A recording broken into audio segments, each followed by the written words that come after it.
Hey everyone! We wanted to thank you for sharing your time with us every week. Hazel and I love talking Destiny and interviewing guests and community members out there in the Destiny universe. However, we do realize that we produce a lot of content in our shows, and it might get a little crazy at times. Yeah, especially with all of Hazel's getting off the rails, the rabbit holes, and whatever theories he comes up with next. Jeez. Son of a bitch. So, I had all kinds of ideas on how to change the show. We were going to cut the show in half, make it 2 shows, cut out content, send more to our Patreons, you know. Yeah. Patrick's, really? Come on now. You don't realize all the crazy he had in mind. So, you're welcome. Hey, man. Don't diss the cat segment. That would have been great. I mean, DMG loves cats. Okay, maybe we can add a cat segment later. We'll think about it, okay? We'll talk about it. So, we're bringing back timestamps ultimately, is where we're going with all this. We'll provide them every week. Just look in the show description for the episode, and you can jump to where you like if you're one of those people that don't have time to, consume a 3-hour podcast all right now. Yep, right there below the episode. Go look, it's right there. Right there in the show notes. I'll wait. Nope, they're looking at porn again. Wait a minute, is Easy back with his skin mags? We respect your time, and we know you're busy with your week and life and everything else, so check them out. And later, Guardian. Come on, man. Not that crappy.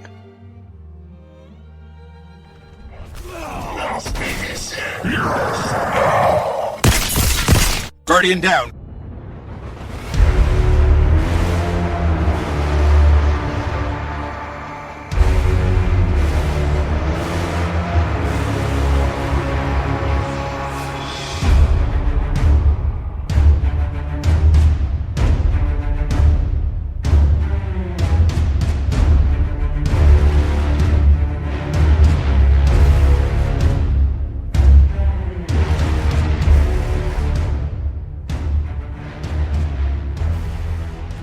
Hey, what's up, everybody? Welcome to episode 136 of Guardian Downcast. We're a couple gamer dads that love all things in the Destiny universe, and we talk about it. We also interview content creators and community members to find out more about them. We're the show that asks, is your head spinning yet with all this DLC?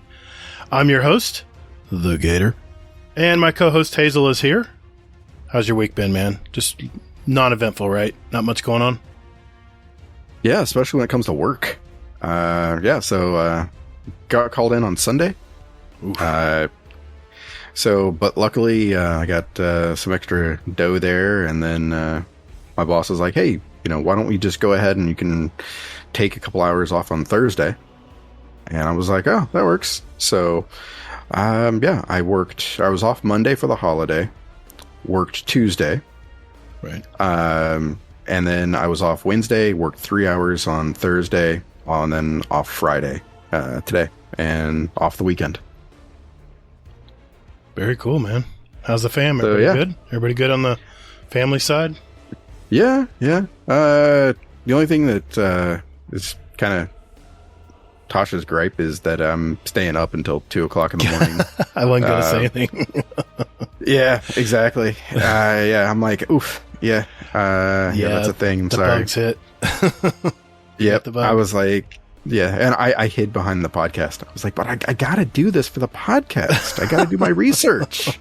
Jeez. And she was like, she bought it for a little bit, and then she stopped and she looked at me and she was just like, motherfucker, please. So, that really warmed my heart. But, so besides that, I've been playing this game called Destiny 2. Really? I don't know if you've heard about it. Yeah. No. Yeah. They just released a new update. So, they did? Yeah, we'll have to talk about it later. Okay. I'm all excited. Yeah, what about you? Yeah, what about you, man? Ah, shit, dude. I've been playing Elden Ring all week. What do you think? Dude, that game is so tempting. But then I hear my friends say it's the hardest game I've ever played, but I love it. I was watching Dr. Lupo play it today. I'm like, come on, Todd, get that game. Go buy that game. My son's like, you gonna get it, Dad? I'm like, yeah, I will eventually. but I've made so many mistakes buying games. Battlefront 2042. Wasted my money and then never played them. Here's the problem, though. Or here's the problem with that logic, though. What's that? Okay. Is that no one is telling you not to buy this game. Everyone and their mom told you about Battlefront. Okay, so is this your moment to tell me I told you so? No, this is just me saying, you can't judge all games by their worst example. Man, I still want that $120 back I spent on Battlefield. I'm never going to see that money. You won't. I literally just got a $100 bill and just set it on fire. That's how bad that game is. And a 20 on top of that. Yeah. But yeah. Throw the 20 in too. Yeah. Sorry. I don't take that for granted Just either. want to keep it real. Oh yeah, it's real. Yeah. It's real. No season yet, by the way. 2,000 people playing on Steam right now. Oh, God help me. Anyway, but it's tempting. It's tempting because, you know me, man. I love progression. I love deep progression games. And even though it's a dungeon game, it's a boss game. Those boss fights are what draw me in. But other than that, I just play Destiny. I mean, my God, this game, I gotta say, it has been probably a year and a half since I've been so obsessed with playing Destiny 2. And I'll be honest, my work suffered this week. I mean, I got some work done, but it suffered. Like today, Mr. Monkey was trying to get a normal VOG run done because, Cloud Nebula, it was his very first time doing it, and they couldn't find anybody. It was an afternoon game, hardly everyone's at work still. But he's on UK time, so I was like, you know what? Bungie Day. I'll join in and help out. And Kingsley was like, you're just here for the gear, man. I said, dude, we're all here for the gear. He goes, no, I'm not. I'm like, right. You're not here for the powerful rewards. Okay. But, Mr. Monkey needed help, and I was like, you know what? I can get powerful rewards anywhere in the world, but why not? Kill two birds with one stone, so to speak. But we got that done. Got it done today. Took almost a couple hours. It took a little longer, but I got another Sherpa under my belt. So toward that emblem I don't have yet. But nice. Yeah, it's gonna be. It's just the Gatr and Hazel show tonight. We're gonna talk about this crazy experience we had over this last week since Tuesday. I think, Hazel, you're going to go over the minuscule twab we had this week for the first season of The Risen.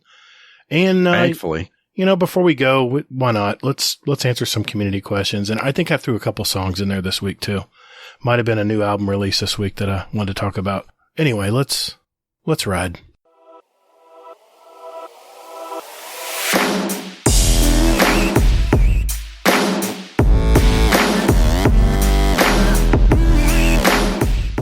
Thanks for listening to Guardian Downcast. You can find us on Twitter at Guardian_D_cast. Or you can find us on our Instagram at Guardian_Down_cast and see what picks our weekly guests want to share with you. Or Gatr, just visit our website at guardiandowncast.com for all the contact info and where else to find us.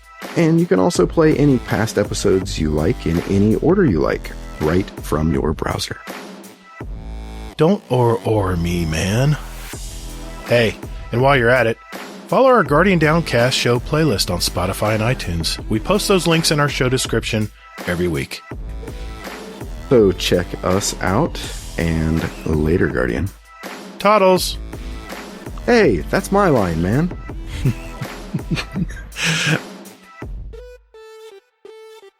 All right, so Hazel, not a whole lot going on this week. You said there was some Destiny 2 stuff that came out this week? Yeah, it's this thing called Destiny 2, yeah. It's a first-person shooter MMO RPG thing. And interesting. Yeah, it's very, very interesting. Okay. I won't play along anymore. I'm just curious, God, where do we start, Where do we start on something like this? But, let's start with this. Let's start with our initial impression, our initial experience playing this game. You go first. Okay. So, first and foremost, it came out on Tuesday. I was working on Tuesday. I went to lunch around 12:30, 1 o'clock. Mm-hmm. Yeah, it was like 1 o'clock. Right. And, fun fact, So I'm sorry to call out this, but I do have to say thank you to the PlayStation 4 crowd, because if it weren't for you, I would not have been able to get in as smoothly as I did at 1 o'clock in the afternoon on launch of this. That's just wrong. It is wrong. It is wrong. But for anybody unaware, PlayStation, I guess Bungie didn't check a box or something, or whatever happened. And basically the PlayStation 4 crowd, they were not able to get up into the game until they had to download something that dropped at 12 o'clock. Yeah. So yeah, that was rough. I was like, fuck. I'm like, come on, Bungie.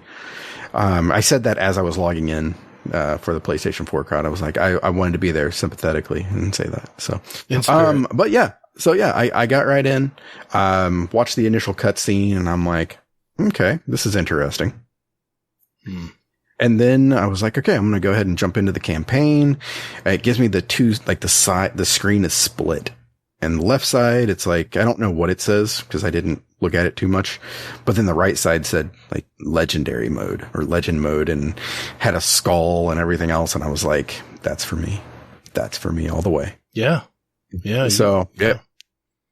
Yep. I clicked on that and I was like, all right, so I've got 30 minutes. I should be able to beat like the first mission.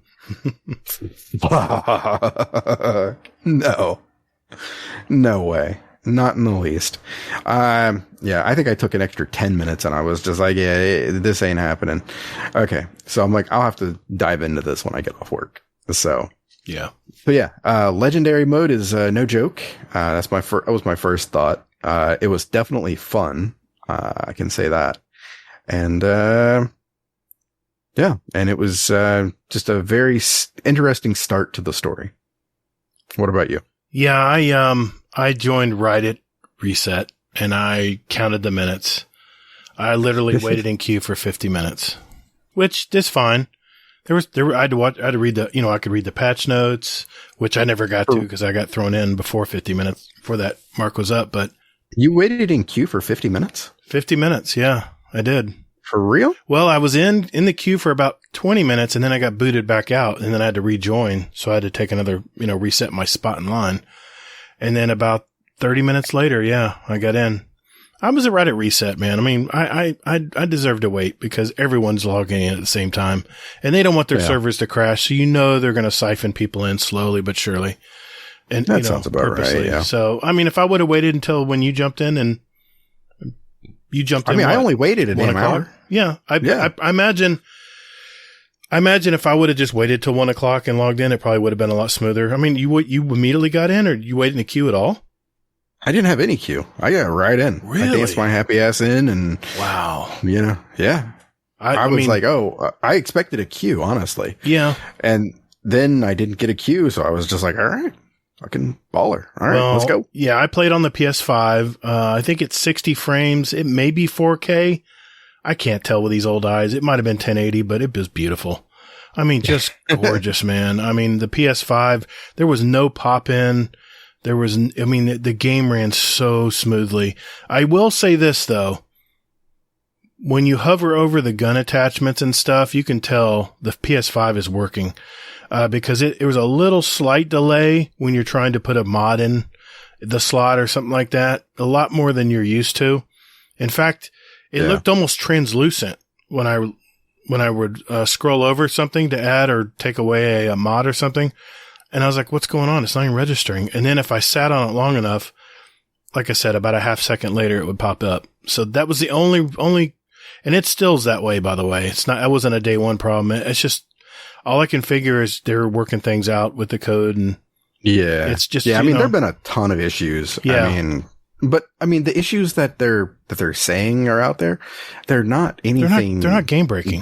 They're not. Yeah, exactly. They're not game breaking. These are all things that are like, hey, there might be invisible bounties in there. And it's like, and then they fix that, right? Like maybe a couple hours ago tonight. So they're like, hey, we fixed it. We're sorry. That kind of thing. So, there's just a ton of like little things that are out there that people are experiencing. But the one thing I experienced that was like a latency kind of thing was if I was looking through Eververse at like the finishers and things like that. Sure. And there's like a delay of maybe like 4 or 5 seconds, maybe 3 seconds. That's a pretty big delay.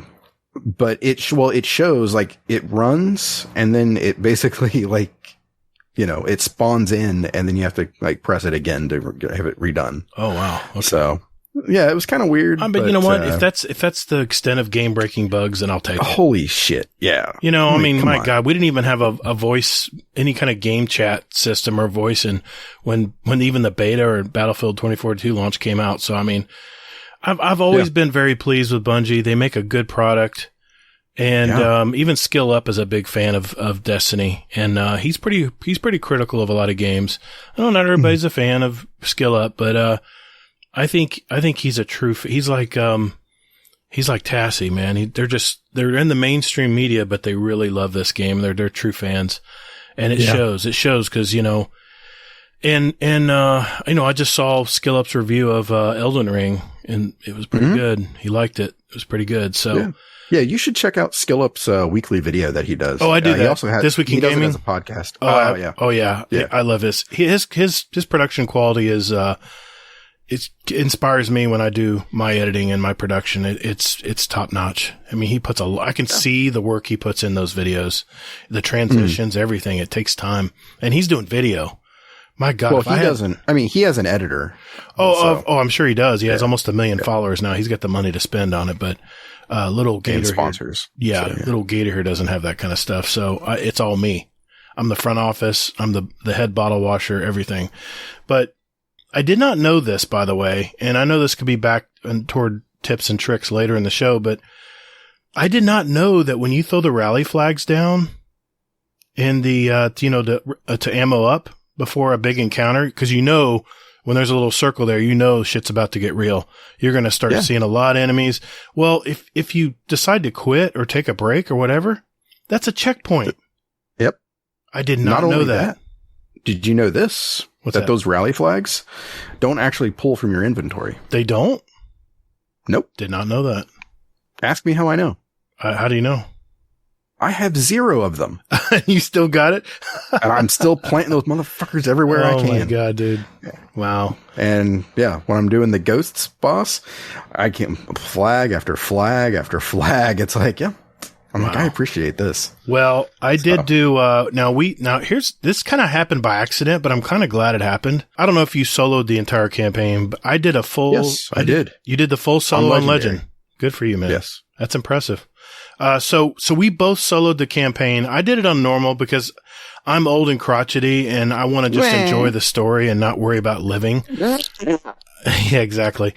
But see, that's the thing though, man. That's the reason why I did it on hard is because I wanted to enjoy the story and actually make it feel like the bosses mattered and the ads mattered. Oh, and that's the thing. Come on now. Believe me, on normal, some of those fights were doing it solo were tough too. No, there were some tough ones. Yeah, there were some tough ones. There was. Come on. Okay. If they were tough for you, I wasn't stomping down the door and kicking ass, but I was getting through it pretty quickly. Yeah, you were. And see, that's the thing that I hate about the campaign so much is the fact that when you think about Beyond Light. Mm-hmm. Okay. You're playing this boss and, you're playing the game and this boss is like fucking just this huge hulking beast and freezes everything and its mom and I know where you're going. It cracks it open. It's just like, I'm like, oh my goodness, this is going to be fantastic. And it was like maybe like a 2-minute fight. Yeah. And I was like, oh, gee, now I'm on to the game. Yeah. I'm like, it loses. It's like it's inconsistent with the story that it tells. And at least Legendary for me, it made everything like almost to an 11. Right. How do let's compare her a little bit since, there's people probably looking at this game going, well, should I do it normal and then go back and do it Legendary or should I jump in Legendary? How much time did it totally take you to get through the campaign solo on Legendary? Approximately. I'm not going to hold you to it. That's the thing with Legendary is that it's so if you go in solo, it does take probably less time than doing it with 2 or 3 people, because it does scale up when you have more people. Yeah, that's what I heard. I heard it was easier. So I heard you definitely want to solo it, which that's another thing I love about Bungie. They're appealing to the solo player. It seems like they are, because there was a lot of stuff I could do solo going forward after the campaign. Well, no, they're not really appealing to the solo player. No, not at all. Actually, I think just the opposite to a degree, because what they're doing is they're flexing, and they're saying, you know what? You want to do legendary solo? You can have at it, but if you're going to add more people to it, it's going to get harder. There's going to be more ads. Yeah. There's going to be more health for the bosses. It's going to be a challenge. You're not going to steamroll legendary. Yeah, but that's my point. It's almost like they're pushing you to do it solo instead of getting a bunch of buddies and thinking you're going to just knock the door down. No, not at all. But see, that's the thing though. Okay. See, you don't want a challenge. It feels like. I do want a challenge. I do want a challenge, but I'm so stuck on, I want to casually enjoy the story like I'm watching a movie or reading a book. And that's fine. Yeah. But that's the thing though. That's the reason why I'm saying that they're not pushing you to do it solo, because to me, I think you equate solo with easy. No. Or at least a little bit harder of a difficulty. The reason I do solo is because I don't want people talking over the cutscenes. I want to be able to look around, take my time. I mean, RNG Gatr was just talking about this. He says, I jump in a strike or the new battle. We'll talk about this, but the new battlegrounds thing. And I jumped in that too. And people were just mowing everything down in front of me. And I'm like, you know what? Why even try? I'll just stay behind them, let them go crazy and kill whatever they got to kill. And then when it comes time to the boss, I'll put my damage in and move on. It just takes a lot of the fun out of it. And that's why I love the solo stuff, especially the first time playing. That's why. It's not that I don't want the challenge. Dude, I used to solo Nightfalls in Destiny 1, and you know how hard those were, man. They did not give you that Nightfall. You earned that Nightfall. I would spend 3 hours doing a Nightfall sometimes if I just couldn't get past a certain area. And that sounds like that's kind of like what you went through with Legendary. I mean, it took me, I don't know exactly how long it took. I beat it probably maybe an hour after you. It took me, I spread it out over 2 days. Mm-hmm. I didn't want to rush through it too quickly. I think I did 2 4-hour play sessions. I'd say about 8 hours, maybe 10 hours total game time. I wasn't keeping track, but it felt like that kind of amount of time. But I tell you what, man. I don't know if it took it that long. I don't know. Maybe it did. Maybe, remember maybe now, 6 or 7 hours. Remember, Gatr gets distracted in between stories. I don't just jump in the story and then jump to the story and jump to the story. I may go look and say, oh, well, what's this weapon crafting thing over here? Let's look at that. Let's see if we can figure that out. And I get distracted very easily. Yeah. See, no, I put my nose to the grindstone. That's and what I figured. I'm fucking doing this, and you had your goal and that. So yeah. So, it probably took me like 6 to 7 hours to do it on Legendary. Okay. Because and it was a challenge. Mm-hmm. The last boss was a challenge. Right. The ghosts, that mission, the last boss there was a challenge. Right. I ran those are like the key points for me that really stood out as, these are time sinks right here. So. Well, I ran the very first story on Legendary because I wanted to see, okay, let's see how hard it is. And the first story is very long. Arrival is it's a long mission. You think you're done, you keep moving on. You're like, okay, I guess we're still moving on. And I finished it up. I got the double chest at the end. I was like, well, I guess I was misinformed. I thought it was going to be dropping high power gear right off the bat, but it was just dropping your normal world drops. If I was going in there at 1350, I was getting 1360 gear and stuff. I was like, well, shit, I can do this playing the regular game. There's no reason to do it. But then I realized that there's a tracker built into the game. It has like a red skull over on the side of when you're doing the replayable story. And it'll even say, the red skull will say, you have not completed this mission on Legendary yet. If you complete all of them on Legendary, But you get so much stuff for doing legendary. It almost makes sense just to endure it. You get a choice of a new exotic. You get the 15-20 gear right off the bat. 15-20 blue gear. Does that include weapons or just the armor? It includes weapons, yeah. A whole set. So you're 15-20 instantly. And then you get a ton of, I heard you get a ton of the, you get upgrade modules, like that's every chest, and there's 2 chests in each one. Right. So I was 1500 before, I think on the cunning, I think I was 1500 already. No, it ramps up, right? The difficulty ramps up. I know it's 13, was it 1360? Yeah, it keeps ramping up, but it has contest mode on, so you're always under leveled. Was it like 10? You're like 10 under level? I think 25. 25. Wow. Okay. Yeah. But and then add all the modifiers, that makes it even more. I like the modifiers. The modifiers aren't that bad. They're not like crazy modifiers, like you're going to orbit if you fail. When I was playing the legendary and I died, I was like, oh, I don't go back to orbit. I could probably do this then, because that's so frustrating. Well, but to me, I wanted that. Right. I wanted my death to matter. I know. You wanted everything to be super, super hard and, play Elden Ring. I do. From what I heard, that's going to be like that. But I do though. I just want, like I said, I just want the game to matter. Yeah. And to me, when you put things on there like, hey, extinguish, you die, you go back to orbit and you got to do this whole shit over again. Right. You're going to be more cautious. You're going to be like, I am not going to get, sent back to orbit again. And and that's the thing is that, so I'm running the legendary on my second character now, my Titan. Right.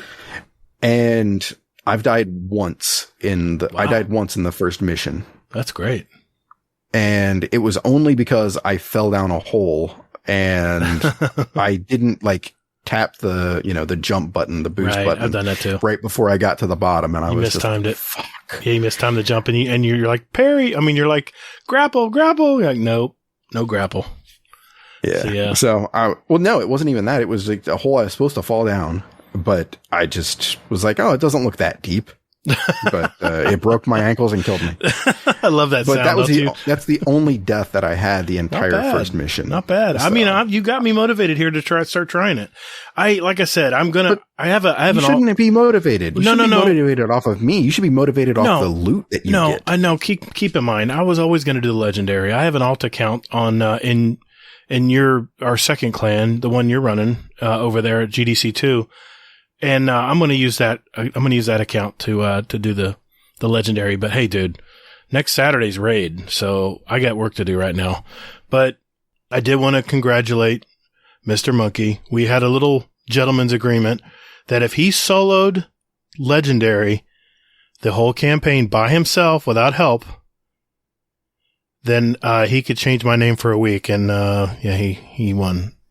He won. So I have my new. Wasn't that hard? Well, I didn't know at the time when you made the bet. Yeah, I didn't know at the time, but I got to admit though, he was talking about how he really struggled at that last mission.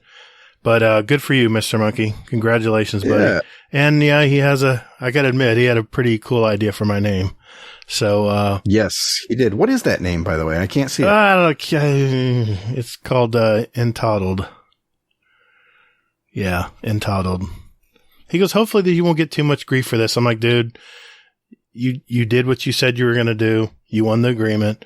I'll change it.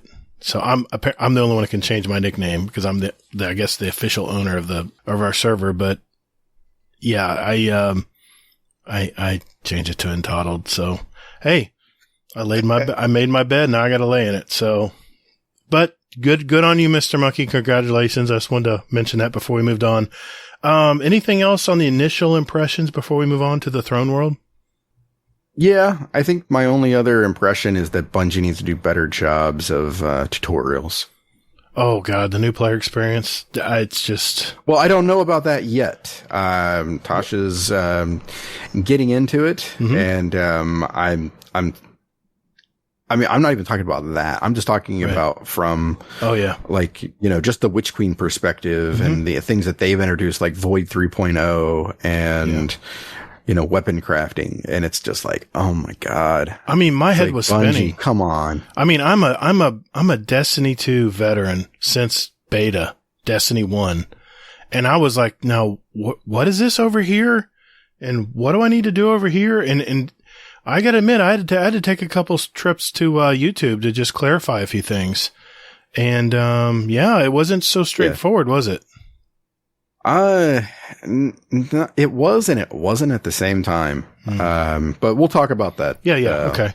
With our tips and tricks, because that's the important thing that, so basically, just so you know, listener, is that we're going to talk about the tips and tricks, which are basically like things that the game really doesn't fucking tell you. Yeah, little hacks that might save you some time.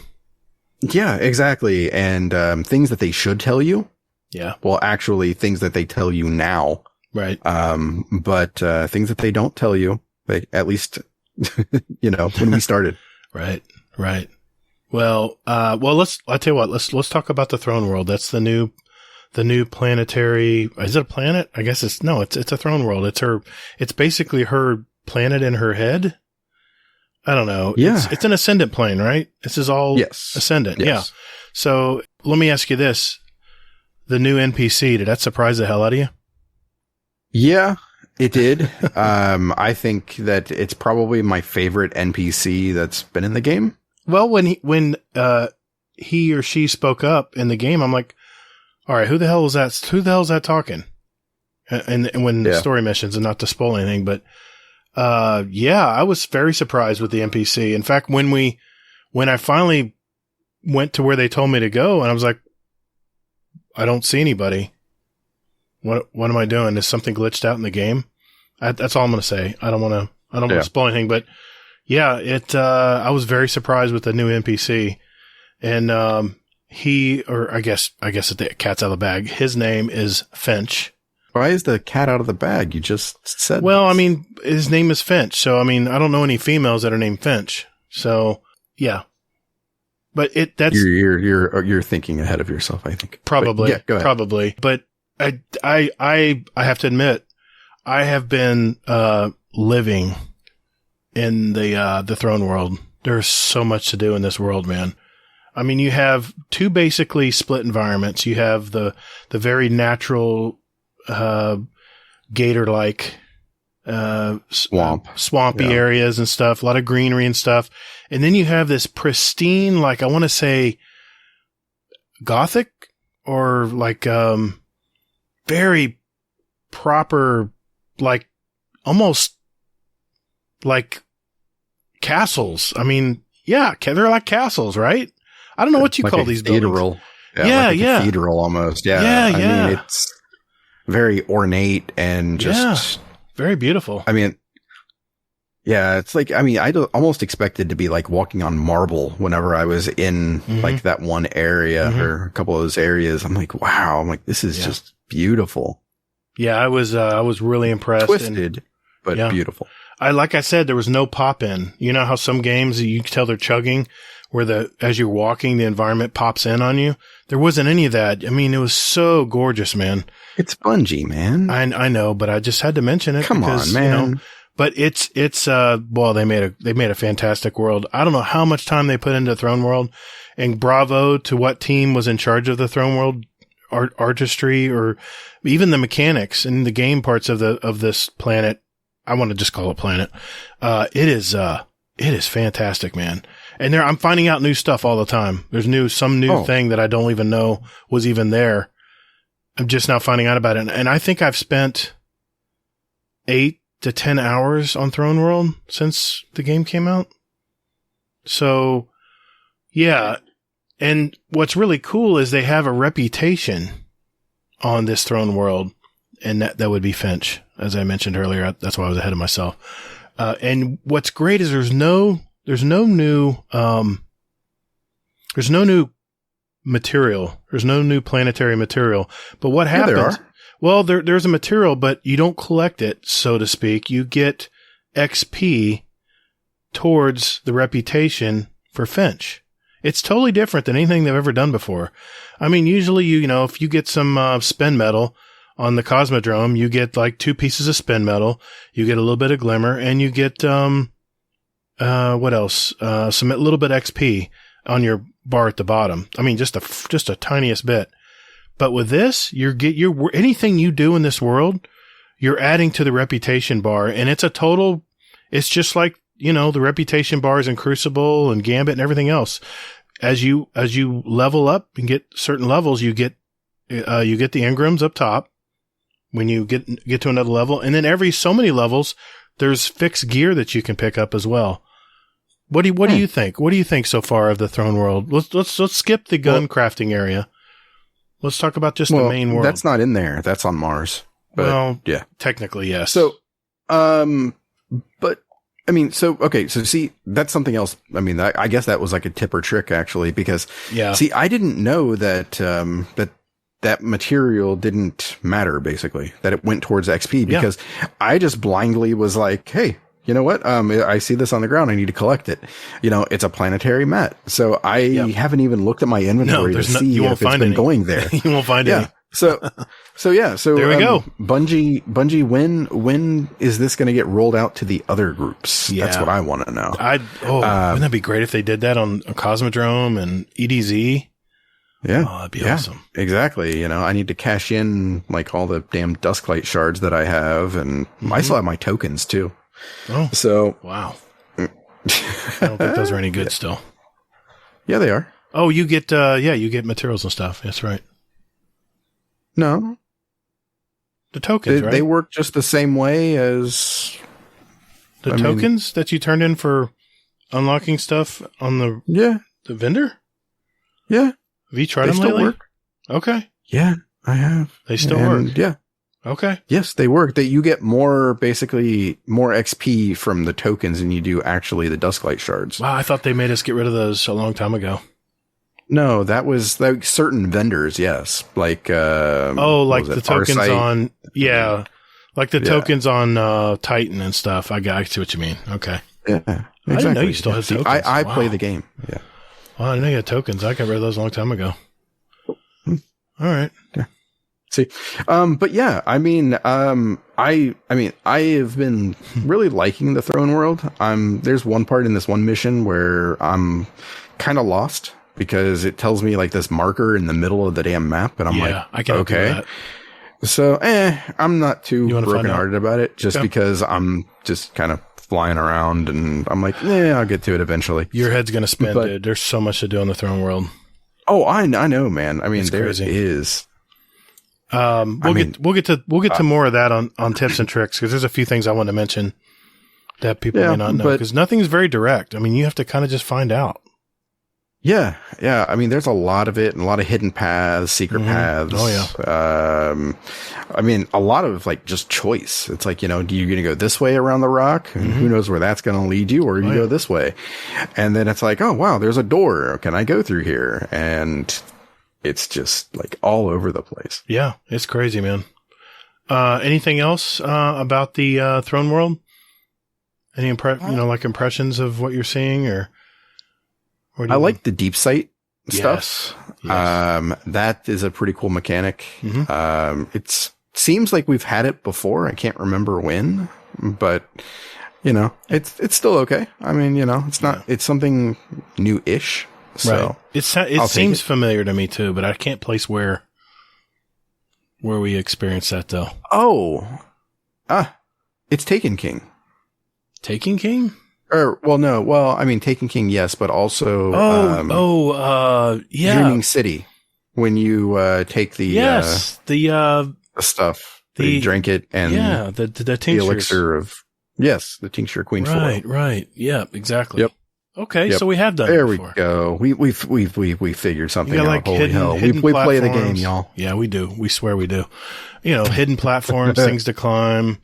Little things like chests that'll be hidden in a rock, but once you use a deep sight, the chest is there for you to take. It's really cool. God, man, yeah. It's really cool. And then, I mean, just those moments when you first find it, and then you're like in the campaign, and it's like, okay, now I go this way. And then I died one time, with the deep sight. Mm-hmm. And I came back and I was like, okay, well, I'm going to head back here. And I went right to that area and I was like, what the hell? I can't, it's not there. Yeah. So yeah, I was like, okay. So then I went and I got the deep site again and I actually, it took me a different way. Did you see the little tracks? Kind of gives you a hint. Yeah. There's a spectral, like, spectral dust too in some of it. I won't give away too much, but it gets really cool. I mean, he'll take you down a path where you'll encounter a big giant boss and stuff. It's pretty fun. There's a lot to do, man, in the throne world. You're going to be there. Like I said, I've been there for 8 hours and I've got my Finch reputation up to, I'll just tell you here. I think it's 16. We'll get to tips and tricks, but I just unlocked some really cool stuff in the throne world when you reach that level. Yeah, I haven't. I mean, I want to do it because there's so many things that are like broken right now, like Finch reputation and I mean, the powerfuls that are dropping from pretty much everywhere. And I'm just like, I want to do it, but I'm like, I don't know what to do. It's like lore, man. Just pick a lane and just go and try it out. And there's a few things I tried that I wish I didn't try by myself. I kind of wish I could phone a friend, but it was too late. I was already in it, and I already went so far in it I couldn't back out. And it took me some time. Lots of deaths. And it was harder than the Legendary Story campaign. It was tough. All right. We got to talk about the Enclave. This is where we, do we really have to talk about the Enclave? There's not really much there. Well, there's a lot at the Enclave. Well, of course, not Eris, Ikora Ray is there, and that's where you talk to her, and you go. That's where you pretty much. It's like your hub. Yeah, you go back and talk. You go do a story, you go do a mission, you come back and talk to Ikora, and she'll send you off on another mission. That's kind of the way Bungie does things. But have you seen the bulletin board yet? The bulletin board up to the right. Yeah, I've got a couple things up there. Yeah. What's really cool is it has its own reputation too. Yes, it does. Everything has reputation. Yeah, I love it. I love this rep stuff. Yeah, it's all about, dude, give me the bounties. Let me do the bounties. Let me do the work. Let me do the work to get the rep. That's all I want. Give me something to do. Gimme. No, it's of course we got to talk about the gun crafting. What do they call this machine? You remember what they call it? I'm trying to remember what they call this machine. Is it the Relic? I think it's called the Relic. Where you you craft your guns and stuff? Shit, I got the game up. It's not like I can just go there and just look.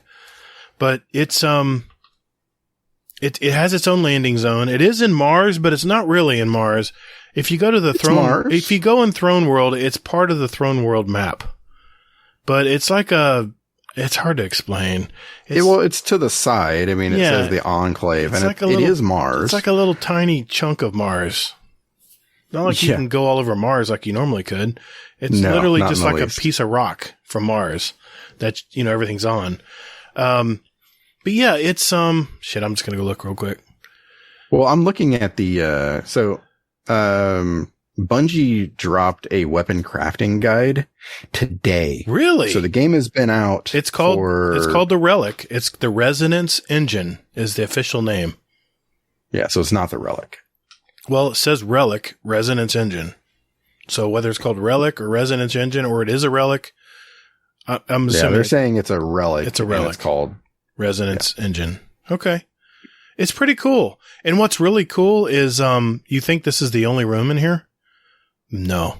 No, it goes further. Well, you can explore. You can. I don't want to spoil it, but there's other things that pop up later as you do the campaign and after the campaign. So keep that in mind, that it's not just a little table here and you build weapons and piece you're out. Yeah. Explore, it's a Bungie game. So, exactly. I mean, and even in like the Enclave outside of the, the Resonance, whatever, explore out there too. There's lots of cool stuff. One other thing I wanted to mention, is that next week we are going to be going into spoilers for the story and things like that. So I know it seems like we're being vague on a lot of stuff. It's because we know that a lot of people have finished the story, but we know that some people haven't, and we just want to be respectful of that. Absolutely. And then, so next week we're going to take the lid off of it, and we're going to spoil all the things. You know what? We'll just table the story missions, what our overall impressions were, until we talk to our guests next week about it. And it'll be the Friday before the raid, day one raid. The raid. And, it's funny. We're talking day one raid. We're going to have Mr. Mohafo on next week. Our fan who likes to tweet, recordings of our podcast and kind of give us a little, I think he gives us his own little, commentary. It's funny as hell when he does it. I love it. It is. Yes. I hope he does more of these because they are so just amazing. Yeah. It's going to be really fun. And, the time's going to kill him because he's in the UK, but, we're going to make it happen. And, he probably says I probably won't be sleeping much at night anyway. So, okay. But that's who we have on next week. The board, in question it's called the evidence board, and they call it an investigatory apparatus. And, just know that there's a lot of stuff just on this board that we haven't even gotten into. It's not just a bunch of, yarn and pictures and stuff. There's a lot of little missions and stuff you have to run from here. I say little, not all little.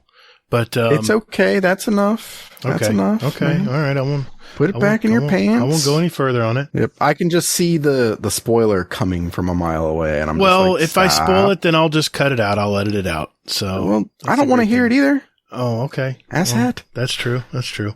What do you think? Want to finish up with some tips and tricks? Yes, for sure. All right. Let's take a small pause break here, and we'll come back to it right after this.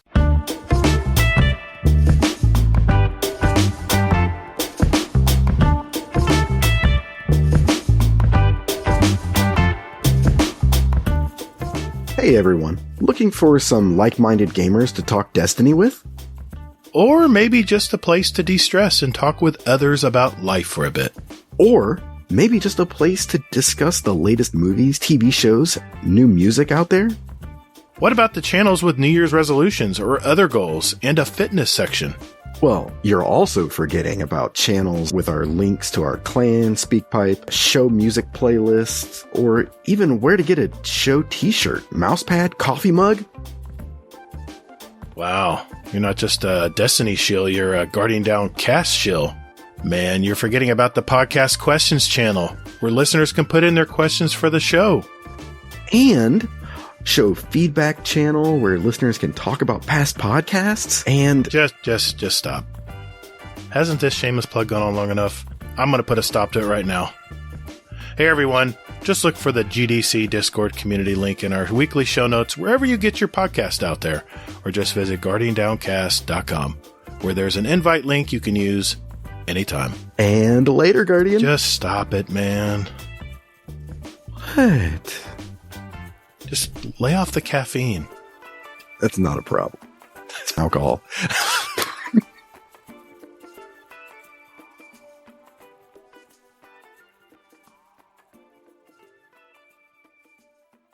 Well, that's not my first one, by the way. No, that's fine. We'll get to it. We'll get to it. This is our tips and tricks segment. I guess. Well said. Yes. Was that a good intro? No, I guess not. Yeah, sure. Okay. Tips and tricks.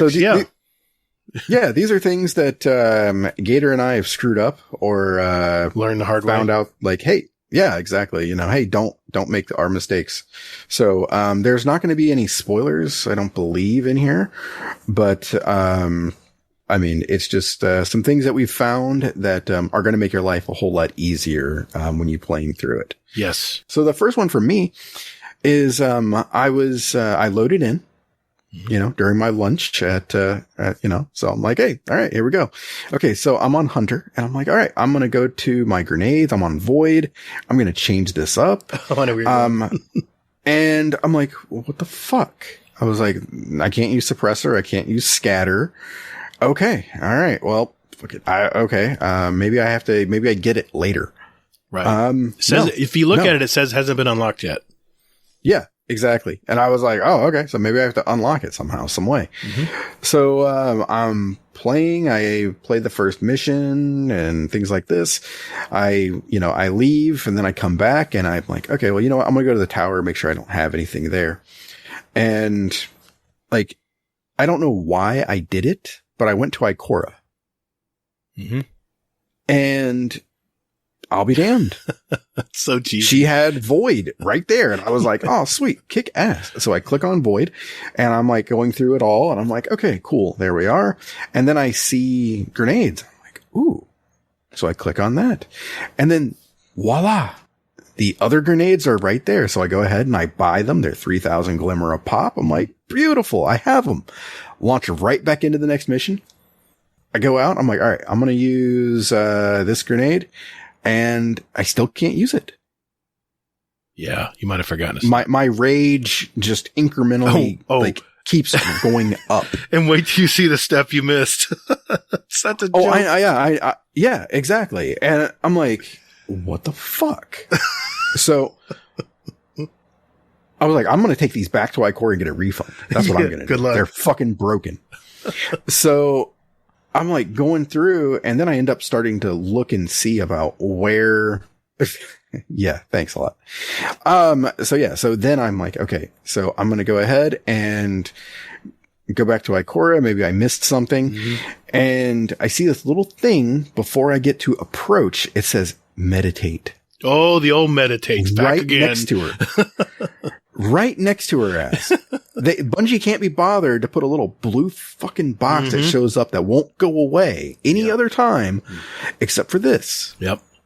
So my PSA would be, my first one would be go ahead and go to the tower. Buy those from her first for 3,000 a pop, 3,000 glimmer, and then immediately look to your right and then meditate. And then you'll have access to all the grenades. All of them. You have to spend a little money, a little bit of glimmer, but if you saved up glimmer, like me, then you should have plenty of glimmer to spend on all your grenades. 3,000. It's only 3,000 glimmer a pop. Yeah, I mean, and it's times 6. It's 18,000. Yeah. Well, it wasn't even that much because I only unlocked 3 new grenades from ones I already had. I think it was 3. What? Suppression, magnetic. No, I guess there was 6, wasn't there? Because I'm drawing the 3 from the other 2 characters. Okay. Yeah. Shit, that means I got to do that on my other 2 characters. That's going to suck. All right. Well, you're at the tower anyway, buying bounties. Just fucking of course, walk over there and. Well, that's what an extra extra daily bounty is anyway. Is 3,000 glimmer. So I guess. Whatever. I don't know. Okay, your turn. Okay. Important tip here. I know if you pre-ordered the game, it said you got the Osteostriga, the submachine gun that's kicking ass right now. That streams out all those sentient projectiles that toxically kill everything or definitely messes them up. I love this gun, by the way. The aim assist on this thing is fucking whack. This gun is just this is my PvP love right now is this gun. And I've got it stacked with, my good old poison grasp, my necrotic grip, and everything I kill with this gun just spews out more poison and toxin. It's great. But here's the thing. They don't tell you how to get the gun. They don't give you any clue. You're like, wait a minute. Where the hell's my Osteostriga? I pre-ordered the game. They said right in the pre-order that I get this gun. Well, I thought it was going to be like the very first gun in your season pass, right? No, they're not giving you that in the season pass. What they are giving you is the, what is it? The machine gun, right? The exotic machine gun. I don't have it in front of me. Do you have it in front of you? You know what? I can just look on my season pass. I don't have it. I still have it in my. It's called the Grand Overture, and it's fully automatic, but it's a slow firing slug launcher. But it has a charge time. It threw me off at first when I first tried it out. It takes like a good 1.5, 2 seconds to charge up. And then once it does, it just starts spewing all these slug projectiles. It's pretty heavy duty, but, it wasn't my cup of tea. I tried using it during the campaign, but But anyway, my point is, it's not the Osteostrica. It's not right there in the season pass. So I'm thinking, where the hell is this gun? Well, what you got to do is you got to finish the campaign first, and then go to the Enclave with the. Well, I mean that's enough. I mean, because you talk to Ikora, and then she tells you the next steps. But see, she didn't tell me that though. That's what my point is. You weren't listening. She told you where to go. Well, it's very vague, and pay attention when she talks to you. She said. Blankety blank is at the blankety blank. She didn't. Well, I must not have been listening, but what I did is I ended up. That's how I knew how to go. Well, anyway, it's not so. It's kind of hidden. So just it's just talk to Ikora when you finish the campaign. Talk to Ikora, and she'll guide you to get the Osteostriga. And my God, I love this gun. And I'm not even a submachine gun guy, but I can't help myself. I mean, I'm just mowing down bosses with this thing. It's fantastic. The fantasy is real. I mean, thank you, Bungie. I finally get this fantasy game back where I feel like a god, and it's so much fun. Don't get me wrong. You're not going to go kicking down doors and punching people in one shot. But it is definitely a nice tool. In fact, day one raid, I think I'm bringing that with me in this build. So on my Warlock. All right. Another tip or trick. You better use it in the legendary mode first. Yeah, I will. Make sure if you want to. Yeah, so that's true. I'm just going to throw that out there because I think legendary is going to be that nice kind of gateway to, hey, this is going to be like the raid, day one. Plus keep in mind, I can tell them this. There is a catalyst. There is a catalyst for it, but you got to use the gun. You got to use the gun to get that catalyst. I'm not going to say any more than that. All right. That's a segue to my tip, actually. Oh, okay. Go for it. Look at that. What a transition. My tip is weapon crafting. Got to hear this. Yeah. See, this is another one of those Hazel did it the wrong way, so you can do it the right way. That's right. All right. So, if you remember, I talked about Bungie giving those like blue bars at the bottom of the screen before that they couldn't be bothered with to give it to you before. So Bungie in all their infinite wisdom, they give you the glaive and they say, hey, go ahead and craft this. So they give you a little tutorial. Now, this is probably my fault. I'll be honest. I'll say it is my fault. All right. I didn't read the blue bar. I was like, how hard can it be? What the hell? I'm going to go ahead and I'm just going to do this. So I go ahead, I shape it. I'm like, this is how it should work. So there we go. So I do it. I craft it. I shape it and I got it. It's mine.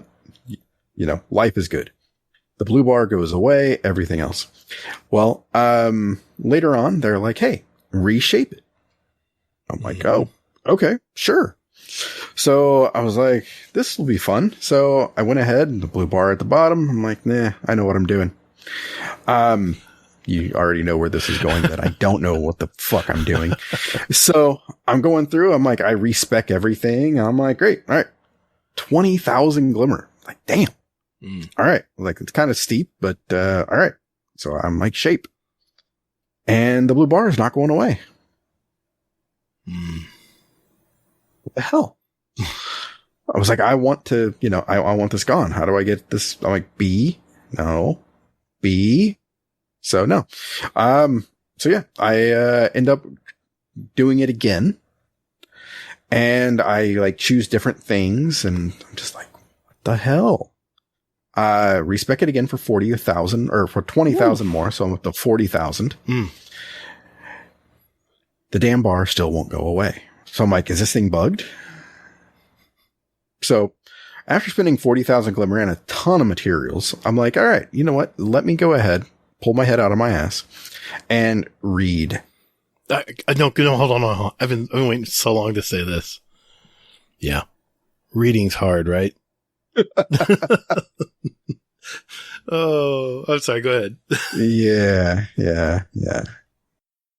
So I'm telling you this. So now you don't have to read like I didn't. So what you have to do is when you're reshaping the glaive, you have to actually pick one of the, enhanced traits. You only get one that you can upgrade it to. Mm-hmm. So once you do that, then you can only spend 20,000 and the blue bar goes away. Mm-hmm. You are welcome. I read it like a book, man. I knew. I was like, oh, this is technical. Hold on now. I got to just take my time here. Take my time. How hard could it be? I know, but yeah, I know exactly what you fell into. And there was a, yeah. I know what you're talking about, man. Yeah. Okay.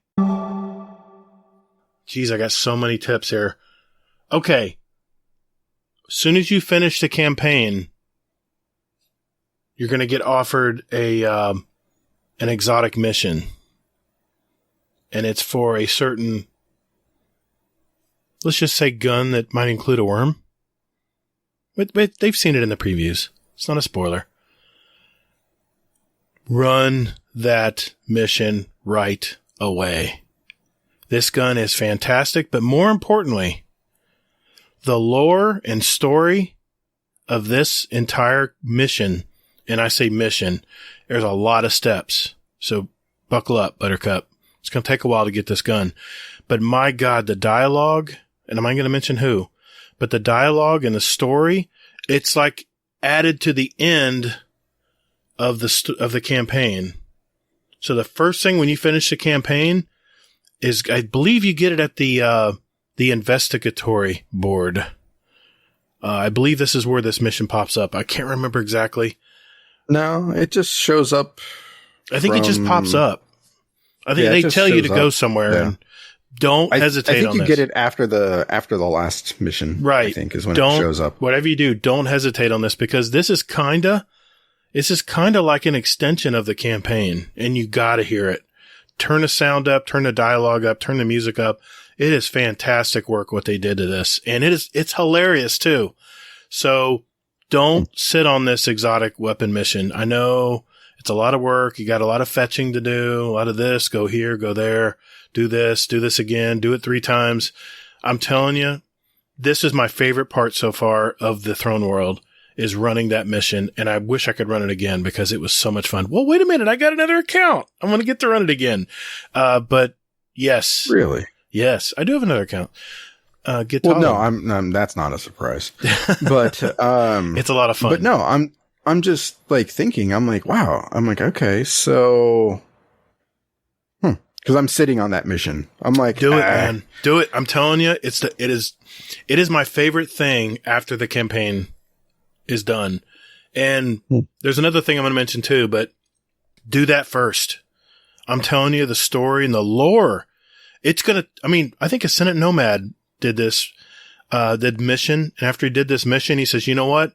I used to never really get into lore, but now I've done a total 180 because this is fantastic. What you learn in this story is going to kind of blow you away. So be prepared. I don't know how much of a lore nerd you are, but out there, I'm talking to the listeners in general. But if you're into lore just a little bit, you're going to love this little mission. I say little.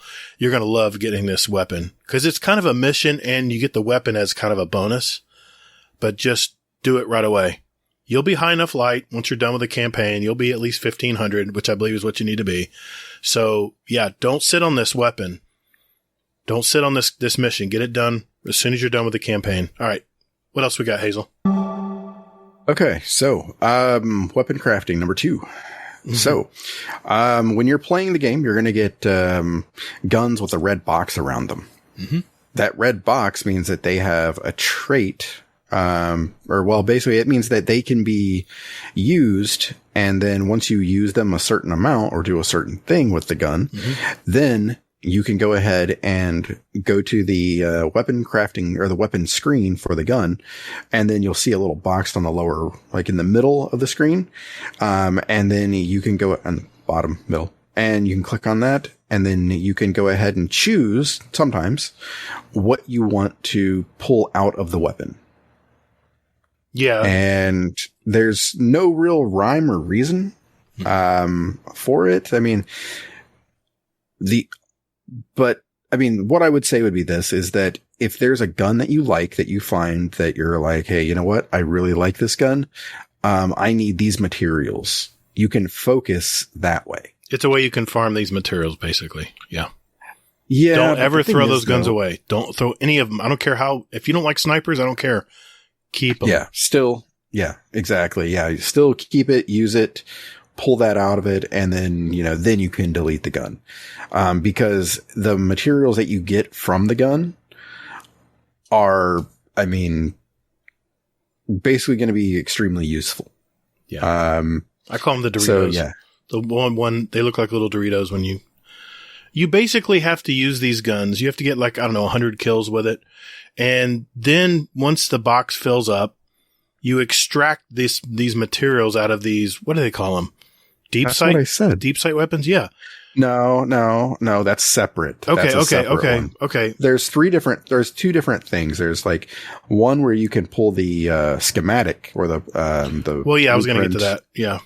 Yeah. So, there's two of them. There's basically the one you can pull the materials out of the gun. Mm-hmm. And then the other one is the deep sight one that you're talking about, where you can pull actually the frame, from it. Yeah. And the way that one, then you can pull that out of there. The way they've worked the gun crafting on if you want to know what weapons, I guess I'll include this as a tip. If you want to know what weapons you can craft, or you can, fully customize what you want to put on it, there's a separate tab right below the lore, a banner, if you're looking at triumphs and all that on the right side, and you can look through all the schematics that are available, and they're going to add a bunch more. And they're not all brand new guns. Some of them are the Suros 390 pulse rifle, which I definitely am looking forward to doing.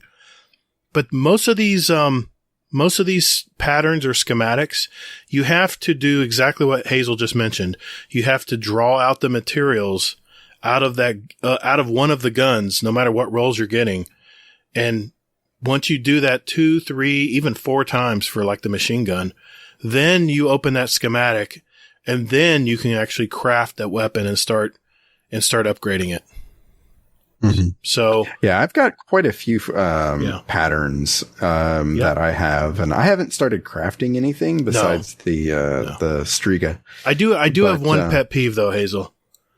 There's if you look at your inventory, you will not find these materials. These materials are embedded inside the relic, the gun crafting machine.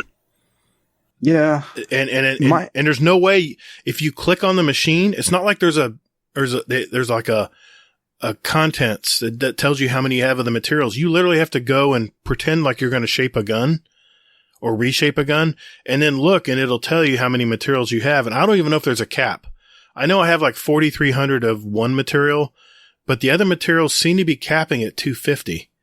And that just may be me, but I've done a lot of these weapon extractions to get these materials out of. And that's one thing I've got a complaint with Bungie about. There's no way to know how many of these materials you have.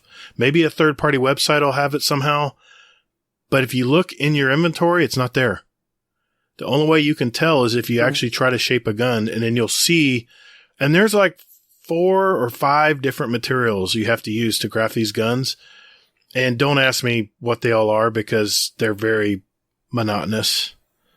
What, the materials? Mutable elements. You got, oh, dude, man, there's a lot. Let me see here. 1, 2, 3, 4, 5. Because even the raid are going to have its own. Yes, that's right. Yeah. So it's going to have its own elements too. So I guess my point is, and you'll get these several times, by the way, you'll get these guns with a little red outline a lot. Holy shit. What? Reading is, beneficial. Did I make a mistake? What? No. Hey, listener, you are finding out along with Hazel and Gatr that actually these elements do mean something. Yeah. Holy shit. Oh, is this in the new thing they released?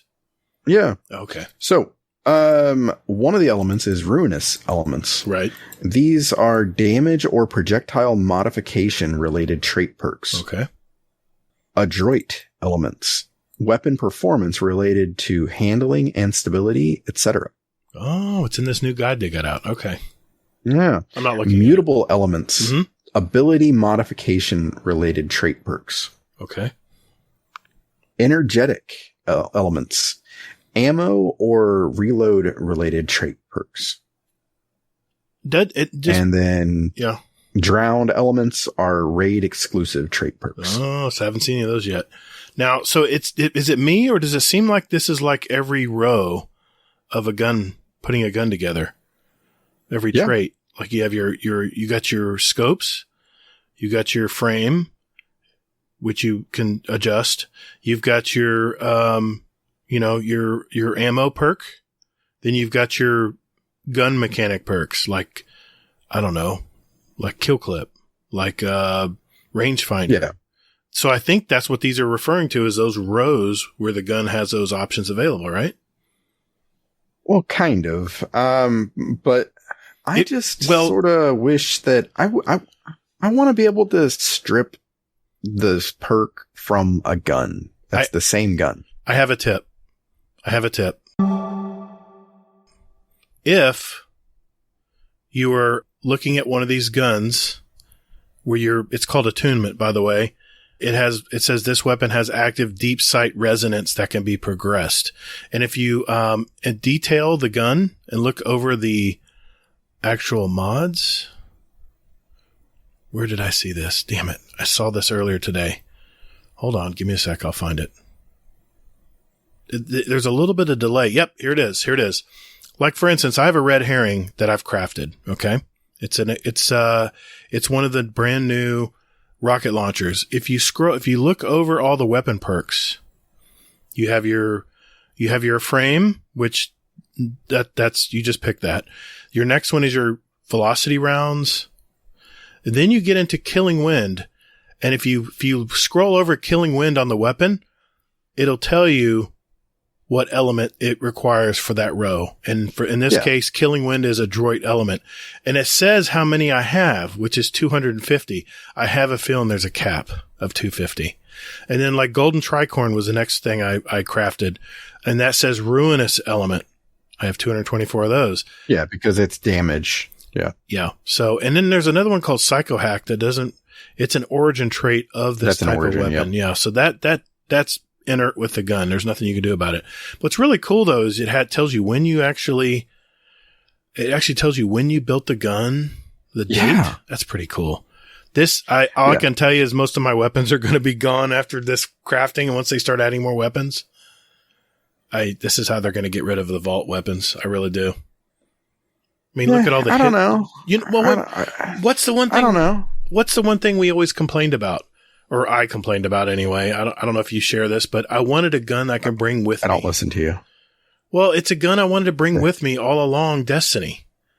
But, but see, that's the thing. Okay. So I'm at level 14 on the Osteostriga. Right.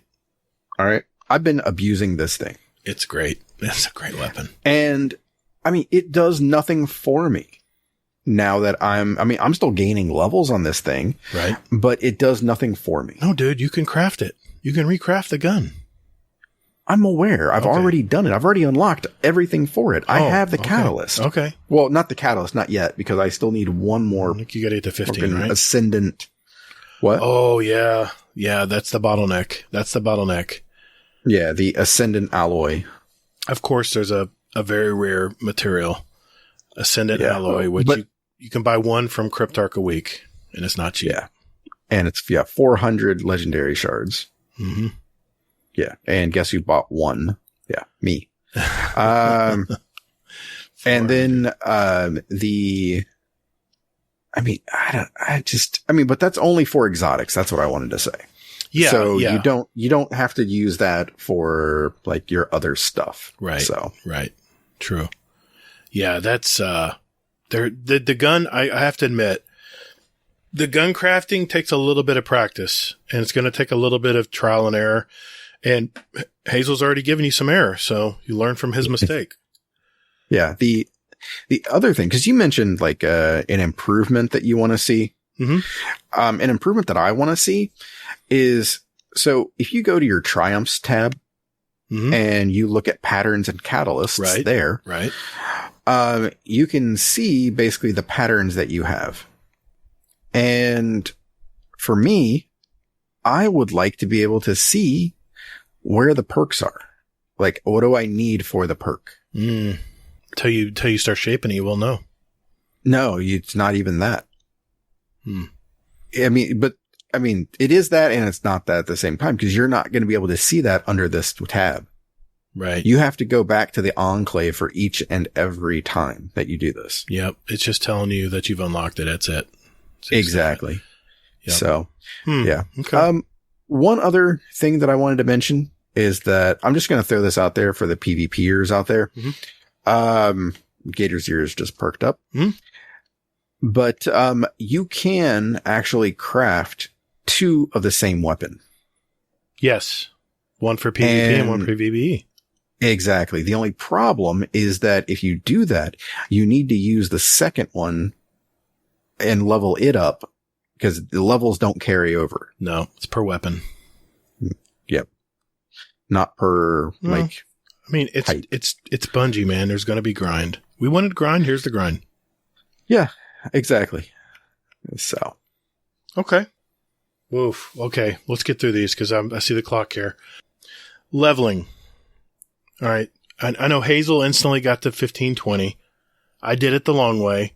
I'm 1521 now with my relic. I'm sure you're 1530 something, Hazel? You're probably 15. 15, I think 29 on 29, my hunter. yeah. And I'm not even doing anything. Yeah, I know. Really. I know. Thank you for that. I've been killing myself, and this is how much beneficial we really are telling you, hey man, as hard as it's going to be, and think of how much fun you'll have and how proud you'll be when it's done. Run the legendary campaign. Don't do like Gatr did. Don't do the normal campaign. Because I came out of there at like 1500 and 20 levels takes some time. But I will tell you this, and this is another plug for my boys over at Destiny Recipes.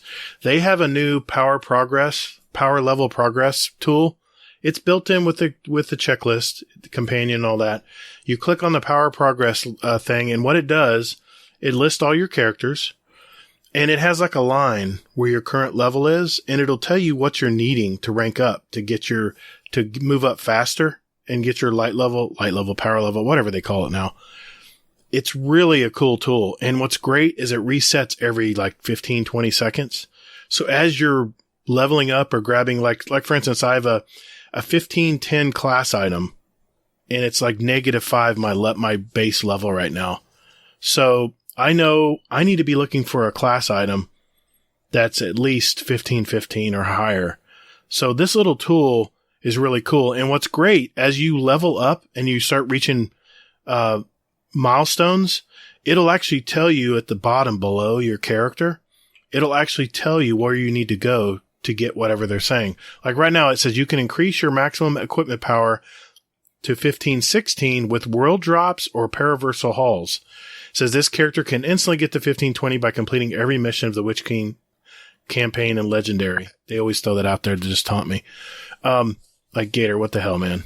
I'm doing it the hard way, but I'm just letting you know, once you get out of that legendary campaign and you're 1520 and you're like, okay, my head's spinning now. What the hell do I need to do?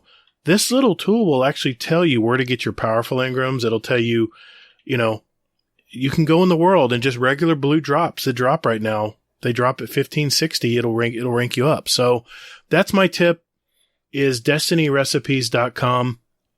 And it's actually destinyrecipes.com/power. You can actually follow along in real time, either on your phone or on your laptop or whatever next to you while you're playing, and see yourself leveling up. And as you get stuff dropping in the world, like Throne World, which I've been living in, you get a lot of blue drops, and you'll be surprised. I've been pretty lucky. I've been what they call bluing up. It's kind of an advanced technique, but it's where you basically, it's using this tool, you know what you need to find and what you need to get, and you just go around the world, and as blues start to drop, you start to know where to manipulate your drops and where you need to apply them to kind of slowly work your way up that power level. I think we heard, I can share this. We actually heard that the contest mode power level for the raid is going to be 1530. I'm already at 1525 with my artifact, so I'm pretty much going to be ready. But for those of you just jumping out of that legendary campaign, and it's going to take a while to do it, especially if you're not used to doing it, destinyrecipes.com/power. Okay, that's the end of my plug, my Destiny Recipes shield moment. Well, I mean, there's a ton out there. But this one is I use Ishtar Collective. Sure. And Ishtar does the same thing. It tells you, I mean, yeah, you know, don't be afraid to use those third parties. Yeah. Don't be afraid to use the third-party apps and tools out there, because it makes your life so much easier. Instead of you sitting there trying to do the math, they already did it for you. It's right there in front of you. It's real easy to follow and real easy to read. So that's my tip. All right. A few more, Hazel? Yeah. So fun tip. Stop what you're doing right now. Go to Transmog. And look at Night's Chill. It's from Season of the Undead or Undying, whatever it is, little Vex head thing. Night's Chill. It's a little blue and black and white shader. And put that on. If you're a hunter. It makes you look all kinds of pretty. Oh, any character? I'm running it on my Titan. Oh, I got to look this up. Night Chill. I'm on blue? Right now. It's a blue. Yeah, I am too. It's a blue shader. Yeah. Go ahead and go look at me and then just inspect me. Okay. What the F? That is fantastic. It's bugged.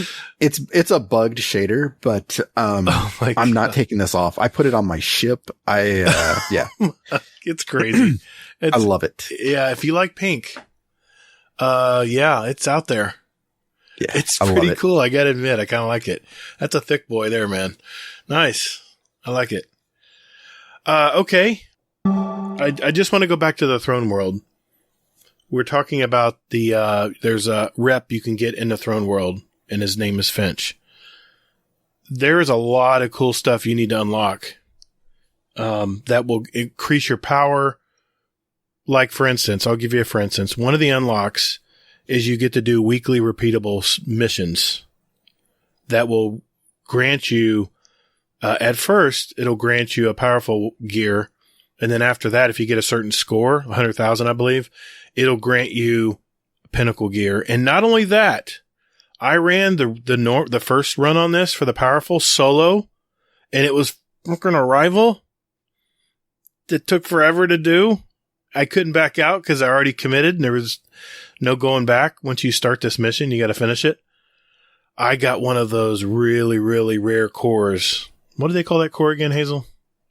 Ascendant alloy. Yeah, you get an Ascendant alloy at the end. It's just a weekly way of getting another Ascendant alloy without paying for it. It's free. Now, bring a fire team. That's all I'll tell you. I did it solo and I was like 20 under light. And it kicked my butt. That last fight where the bosses are coming out of the portal, you have to unlock the keys. My God, the ogre killed me so many times. I finally figured out a place to hide. And if you want to know where that is, you can DM me and I'll tell you.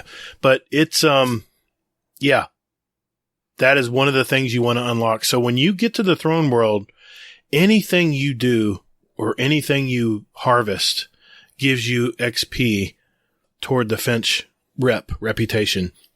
Right now, if you pick up any kind of, I want to call it a planetary material. I can't remember what they call it.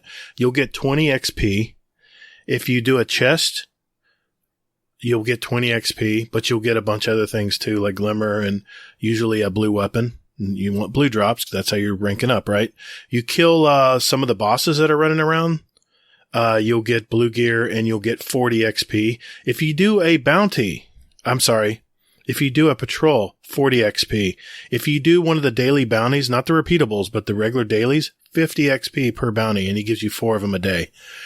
Jump on this stuff and do it. And if you look on YouTube, Rick Hackus posted this today. There's a way you can farm even more XP, and there's probably other people too.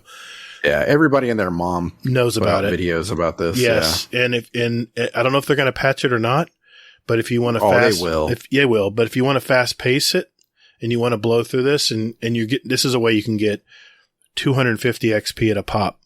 But like the deep site we talked about, where you get those hidden chests, 250 XP plus other things, blues and glimmer and everything. So keep that in mind when you get to Throne World and your head's spinning and you don't know what to do next.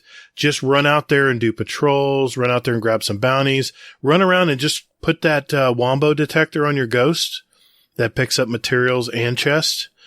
And yeah, and there's deep sight level 1, 2, and 3. And you have to unlock the rep to unlock that deep sight level 2 and 3. And the rewards get higher and higher when you get to 2, and then especially when you get to 3. I've unlocked all of it now. The one other thing you unlock on this rep, there's a 6-man activity, kind of similar to all the 6-man activities they have every season. I don't know if this is a seasonal thing, but it's called Wellspring. It's where you're basically, everyone's killing stuff like crazy and you're just trying to keep up, in a nutshell. But at the end, you'll get powerful gear there as well. But if you get to a certain level on Finch's rep, you can have a master version of this where it'll give you pinnacle gear and special stuff. So I haven't run that part yet, but I'm just telling you, that's why it's so important to level up at least to level 15, I believe. And it's part of your triumph too for the season. 15. You'll unlock all these things. And then there's other stuff at the end. I'll let you find out on your own. Whew. That's a mouthful. Okay.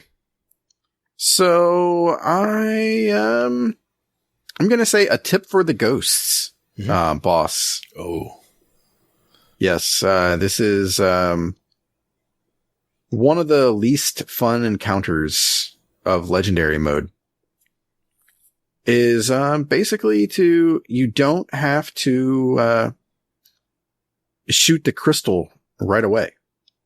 Oh. So in each of the rooms for the boss there, you don't have to destroy that crystal. So you can time it. Yeah, exactly. You can pop it when you want to, not when you feel you have to. Wish I knew that. Well, trust me, when you're going through legendary, you'll find out. Well, see, listeners, you're learning something every day.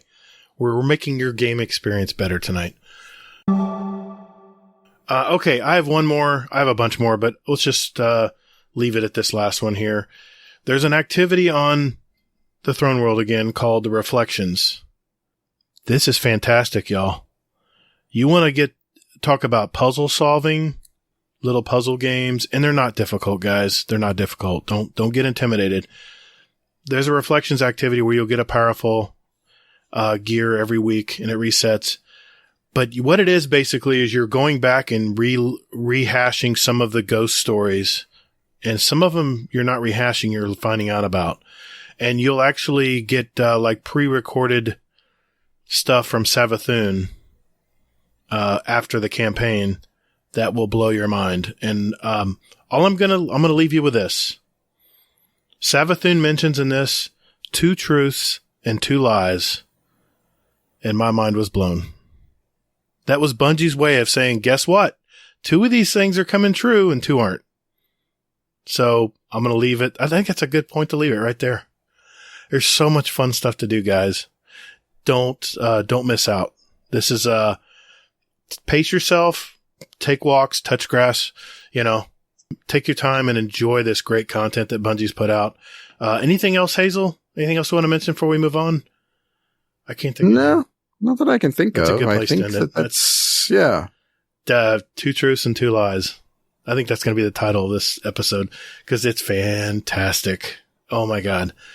Me and a bunch of people got into it today about this, in the Discord, which is why you should probably join our Discord because there's some lively conversation. Spoiler channel. Yeah. It's in our spoiler channel. Yes. So if you don't want to be spoiled, then jump in there. But, Hazel, it's time, man. It's time for This Week at Bungie.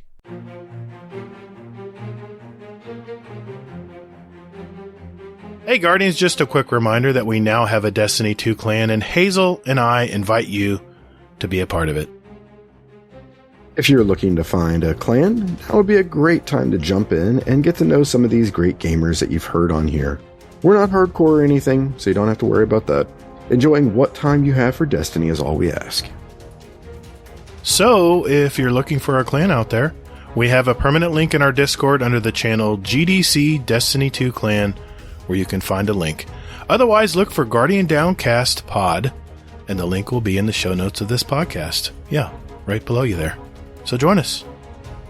So we do ask that you do join our Discord first, so that way we can communicate clan information and other stuff more easily. And besides that, you can lurk all you like. And later, Guardian. Hey man, that's my line.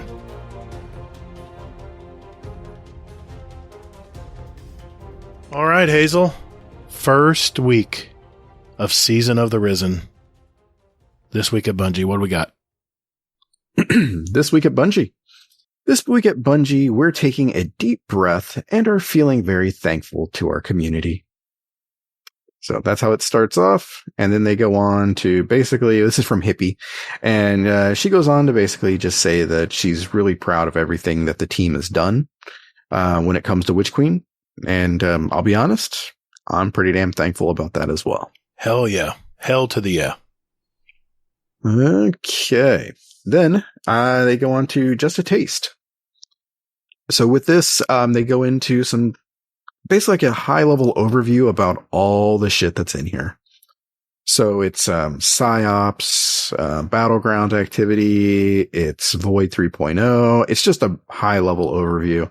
They show you some weapons. There's always cats, or well, animals with Hippie. Picture of the armor. Then they go on to talk about be a light in real life by doing some good.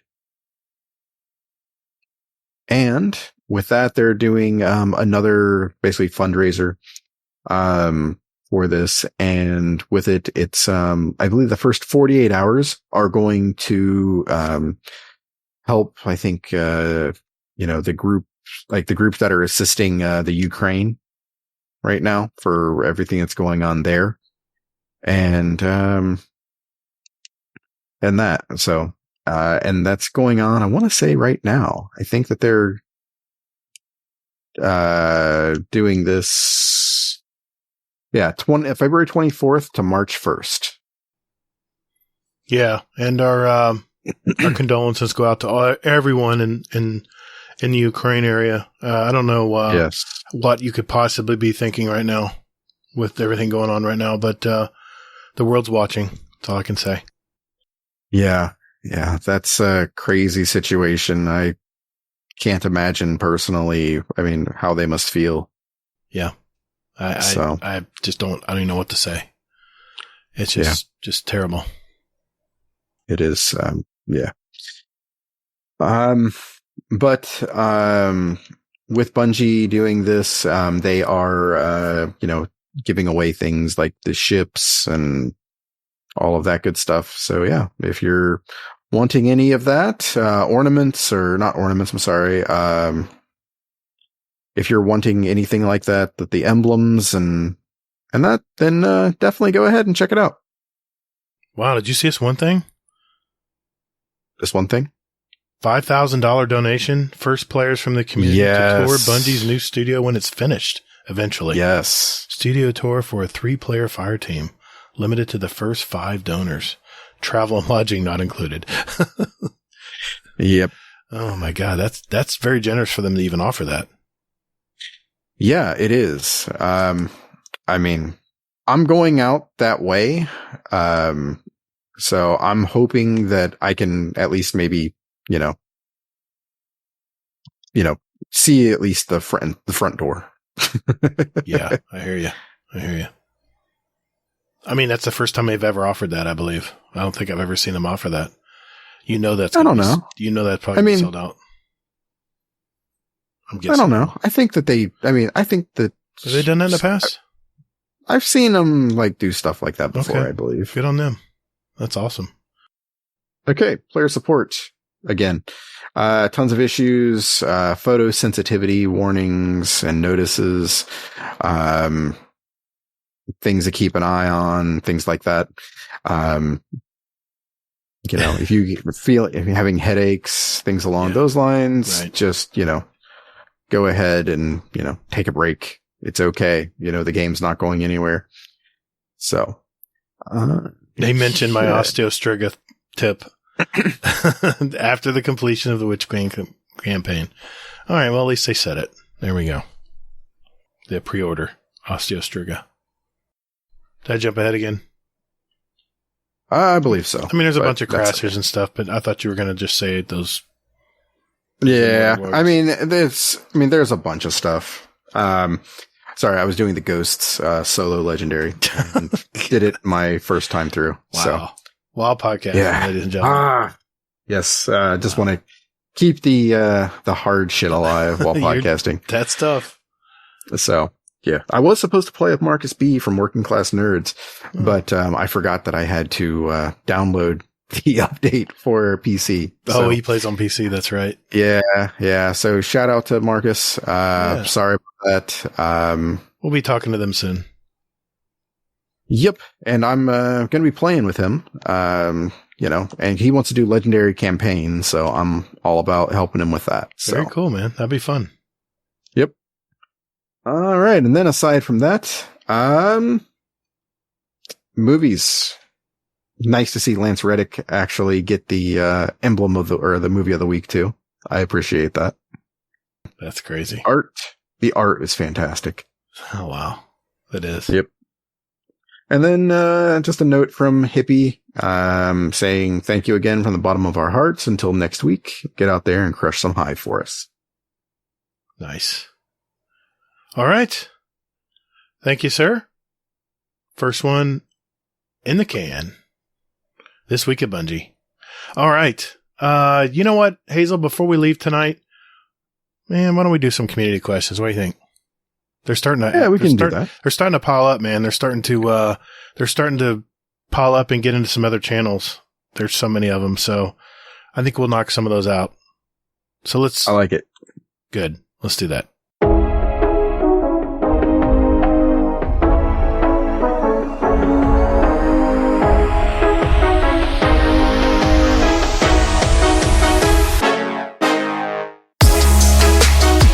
Hey, Guardians. Would you like to send a question for the show to us? There are 4 ways to do it. You can join our Discord server. There's a join link in our show notes. We have some great gamers in there, and you can just lurk and hang out, or jump right in and talk with us. There's also a channel labeled Podcast Questions where you can type in your question for the show. You can also email us at guardiandowncast@gmail.com, or we occasionally tweet about our upcoming show and guest, and you can respond there with your question.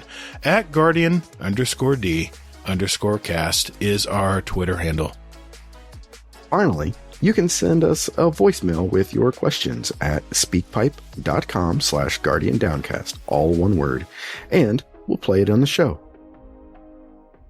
Thanks for all you guys and gals do for our show. It really is great. And Toddles. And later, Guardian. Hey, man, that's my line.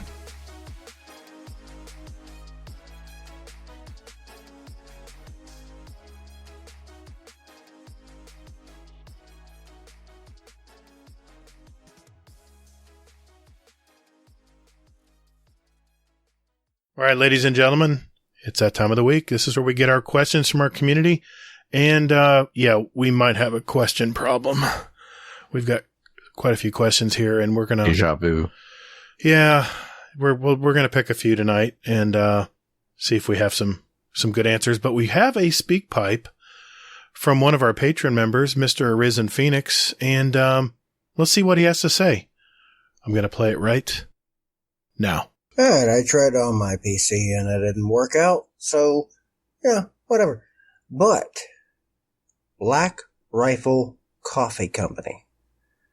First thoughts, or if you've actually tried it, which the most backwards ass redneck gas station near me, but nowhere close by, actually had their product, and it was delicious. So, if you've had it, what do you think? If you haven't had it, what's your initial thought based off the company name?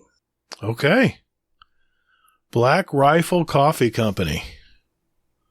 You ever heard of this, Hazel? You ever heard of this company? I've heard of it, actually. I've heard they have pretty damn good coffee, actually. But no, I've never tried it myself. I just never got around to it. But I actually might now. I'm intrigued. If Resident Phoenix says it's good, he's pretty good with coffee. I would trust his expertise on that. I'm not. Would you really? I'm not quite as cultured when it comes to coffee drinking. I still have my Folgers. I'm good. Ew. In a K cup. Oh my God. How bad does it get? It's not bad. This is like Savathun levels bad. Don't It's knock like, it till you try it. I did. And you know what happened? You didn't like it? I grew up. Well, I don't know. I'll have to, I have another machine that we ground up coffee for, so maybe we'll try it on that. I don't know. We'll see. Oh, look at you. You got big boy coffee. My wife might have gotten a machine, so she makes a really good latte on the weekends. So, Christmas, came around. Like a fucking espresso machine? Yeah, I'm learning how to do espresso. Fucking hell. I know. We splurged. And you're fucking drinking a K-cup? Hey man, I'm busy. I got to get to work. I got Destiny to play. I got time to, you know how hard it is? I think you have to clean that thing every time. It's such a pain in the ass. But, man, does it make good coffee? Get the fuck out of here. It makes good coffee. You've got that, and that's like, don't talk to me. Don't look at me. That's like you playing, it's like you owning Destiny 2 and then going out of your way to play Battlefield. I know. It's bad. I got to learn. It takes a skill to use it, man. Anyway, how'd we get on that topic? Arisen Phoenix. I like to blame. I like that. I like the company name though. That's pretty. I like that. Sounds badass to me. Okay, Hazel. Let's jump in, man. You. Okay. I think you had a question first. Yeah, I do. Here we are. So, this question is from Not a Mod, and it is question for the show. Does Gatr think he is too much of a control freak? ? For example, taking away a mod right to change names when he has not even changed a name in the Discord besides his own. Well, not a mod. I don't know about you, but my name, my gamer tag is my identity. And I wouldn't want to change someone's identity without their permission, or unless I knew them well enough where they would be okay with it. Is that really an issue though? Are you seeing like mods changing the name of people against their will? I can't answer that question. Because I don't think there is an answer to that question. My attorney has told me not to mention anything about that mod in particular. But anyway. Handsy. I'm not talking about you, RNG.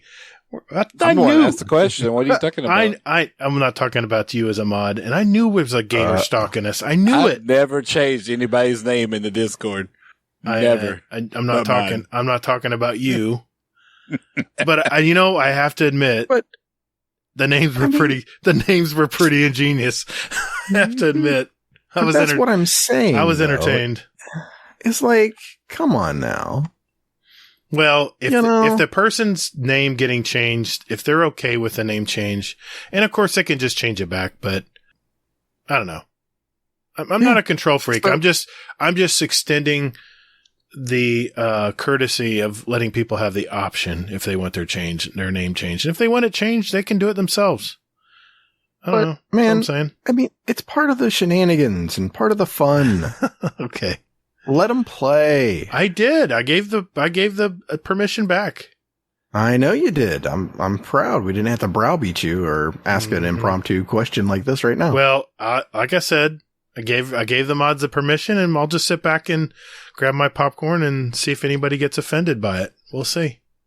I think I'm safe, but that was my reluctance to add that in the Discord. I don't know what this has to do with the podcast, but anyway. That's because it has to do with our Discord. Okay. All right. Yeah, question asked, question answered. Yep. I enjoy how this works. Yes. Okay, my turn. God almighty, man. Would you like me to go? Yeah, why don't you grab one? I gotta figure out which one I want to pick here.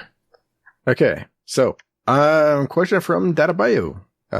New member? Yeah. Question for the show. What's scarier, a warlock that can go invis or a titan that can go invis? Well, a titan, because a titan can shoulder charge you. At least you would maybe hear him. I don't know. I would fear a Titan more than because they're crown eaters. So Crown eaters. Crown? Crayon. What did I say? Crown? No, crayon. Like the drawing. Crayon? The drawing You instrument. got that Creole coming out in you? Don't start. Oh my goodness. Look at you. Crow. Yeah, I think it'd be Titan. What about you? Yeah, definitely Titan. Yeah. Warlocks, what are they going to do? Put down a rift when they're invisible because they don't want you to shoot them because, right. More than likely if they did go invisible, they'd be like, how can I'm not going to choose this because I need a buddy to help me shoot stuff because I can't kill people on my own. So yeah. Okay. I've got one from, Better Than Davis in Every Way. I think that's always Sakurogi. That is. Why would a name change? Imagine that. Why would Gambit still not be played after these changes? I played a game of Gambit. It was better. I thought it was better. I don't know. Have you played any Gambit yet? Dumb question. No. I know. Dumb question. I don't think they changed it enough, Soccer, where it's going to really draw anybody. I think it's just a standard, maybe a better experience for the people who already love to play the game, Gambit. So yeah, you might be right there halfway. Okay, Hazel. Yeah, I reserve judgment on it just because I don't know. Well, so, my Wednesday night Gambit team will be back. We'll play again. Yeah, I'll play. I will because I need the pinnacles. So, the minute I hit, pinnacle cap, I'm out of there. So, sorry to do this, but question from Fluffy Fingers MD. Uh-oh. So, can this question be the very first sentence of the next show? That's the question. But then he goes on to say, if so, peanut butter, ... What is something weird you like it with? I think I've already mentioned it in the past. It would be a banana. Peanut butter and banana. No, peanut butter and banana. Oatmeal? No. Peanut butter and banana, man. I'm telling you. You're getting protein. You're getting a little bit of good fats. Little saturated too, but then you got the potassium that's in the banana. Can't beat it. God help us. It's a great snack, especially on a hot day. Mm-hmm. Yeah, I like a nice oatmeal with what? Just plain oatmeal. What? Yeah, it's oatmeal. It's my Isn't that your meal? What was it? Cream of wheat? What was it? I like cream of wheat and I like oatmeal. I'm a cereal guy. I'm a hot cereal guy. Whatever. Okay, so something weird you like with oatmeal? A dog. No, I'm just kidding. I like it. I mean, on toast. Yeah, I never got into toast, but I could see that being weird to some people. It's bread. Yeah, I know, but I guess it's okay. I mean, I like peanut butter bread, but toasted peanut butter bread. All right, I guess that's a texture issue. Anyway, it's toast. Okay, here's one from Golden God. Question for the show: what kind of gun are we going to turn Savathun into? Isn't she the Osteostrega? Because it's kind of bony looking. I don't know. What do you think? What are we going to turn her into? What kind of gun? More than likely, some OP sidearm that nobody asked for and nobody will use. If it's OP, people will be using it. You think? Geez, what would you use her for? What would you use her as a weapon? Oh, I got it. I know where you're going. Go ahead. So what you do is you shoot somebody with it, and then it makes everybody around them look like an enemy, so they're shooting their own people. I like it. That's where I was kind of going. Like a fog or something comes out of the gun and confuses everyone. They start shooting each other. Yeah, that'd be a cool weapon. Man, I'd like to see that. Bungie, get on it. I have one from Red Grackle. Question. Oh, wait, no, that was your question. I thought that was mine. Yeah, go ahead anyway. All right, Red Grackle, question for the show. President's Day edition. We missed President's Day. Which president would be the best guardian, and which guardian would make the best president? President's Day was just Monday. Yeah, I know, but yeah. Yeah, it was right before the Witch Queen. Oh, I fucking got it. Mm-hmm. It's going to be Lincoln. Damn it, you picked mine. I had Abe Lincoln. And his ass is going to be a fucking titan with an axe.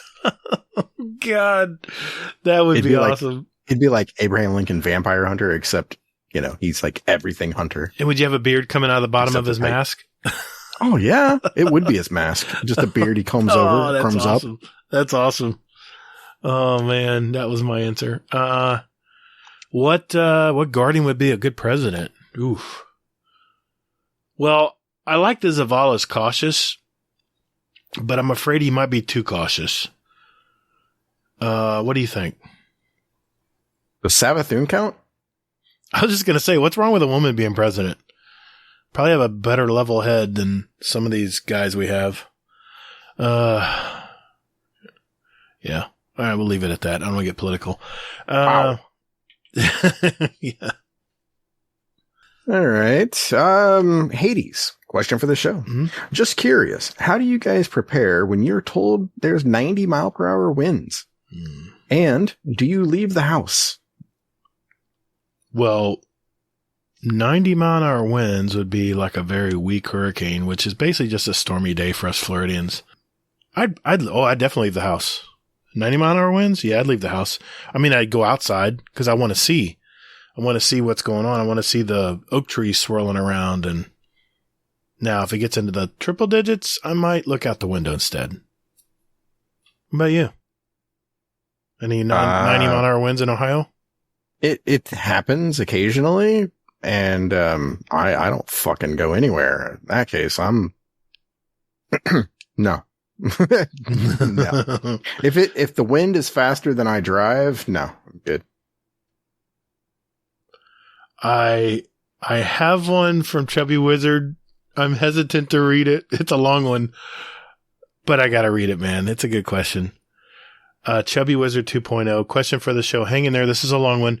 So the month before new content used to be my least favorite time to play Destiny. Bungie would drop killer trailers and I would get super hyped and log in onto Destiny only to be let down by the fact I was playing the same old content. But DestinyRecipes.com changed all that for me. I log on to play the same old content, but now I feel like I'm actually getting something meaningful done. I've never done prep for a season before, but I'm addicted to checking the tracker to see how I'm doing. I know this sounds like an infomercial for DestinyRecipes.com, but I swear I am in no way affiliated with that website. I know I've already said it too, Chubby. So what do you guys think is the same? Is it the same old, or something fun to do to get ready for the new season? Sorry for a much long rant. Thanks and love the show. What do you think, Hazel? You use Destiny Recipes. I know you were checking in on it because you were on the top 10. You were in the top 5. I was in the top 4. I was number 4. Yes, I saw that. Yeah, because, I liked it that it gamified everything, basically. Yeah. Because for me, when I saw that I think I slipped to 6th one day. Mm-hmm. I was like, fuck that. Nope. Not on my watch. Did you go get some bounties? So, yeah, that's the shit that made me actually collect bounties, because I did not want to drop to that low again. I was like, that ain't happening. Now, again, I couldn't bounty hoard like that much, because that would involve, playing Gambit and doing shit like that. Mm-hmm. And who does that?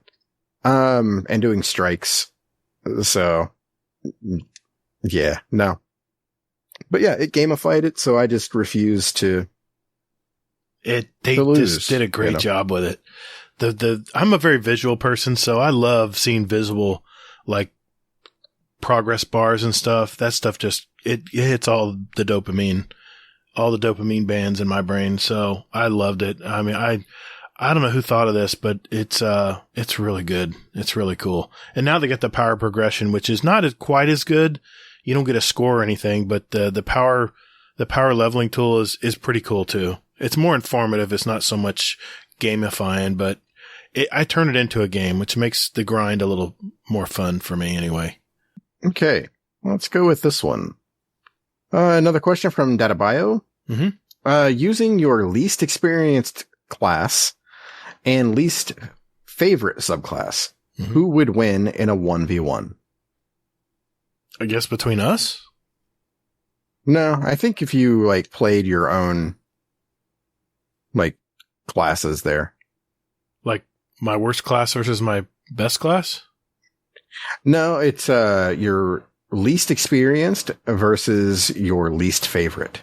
Well, as my year Bungie thing they emailed out, I'm pretty even on classes. I'm about 25% more on a Warlock, but generally I play Titan and Hunter and Crucible, so I think I'm pretty adept at both of those. I don't know all the in and outs. But that's the question, though. So, I mean, so that's maybe your least experienced is probably your Hunter? It's a Hunter. Okay. So that's your least experienced. So it's a Hunter of some sort. Right. And your least favorite class. Oh, class. Okay. I wasn't listening.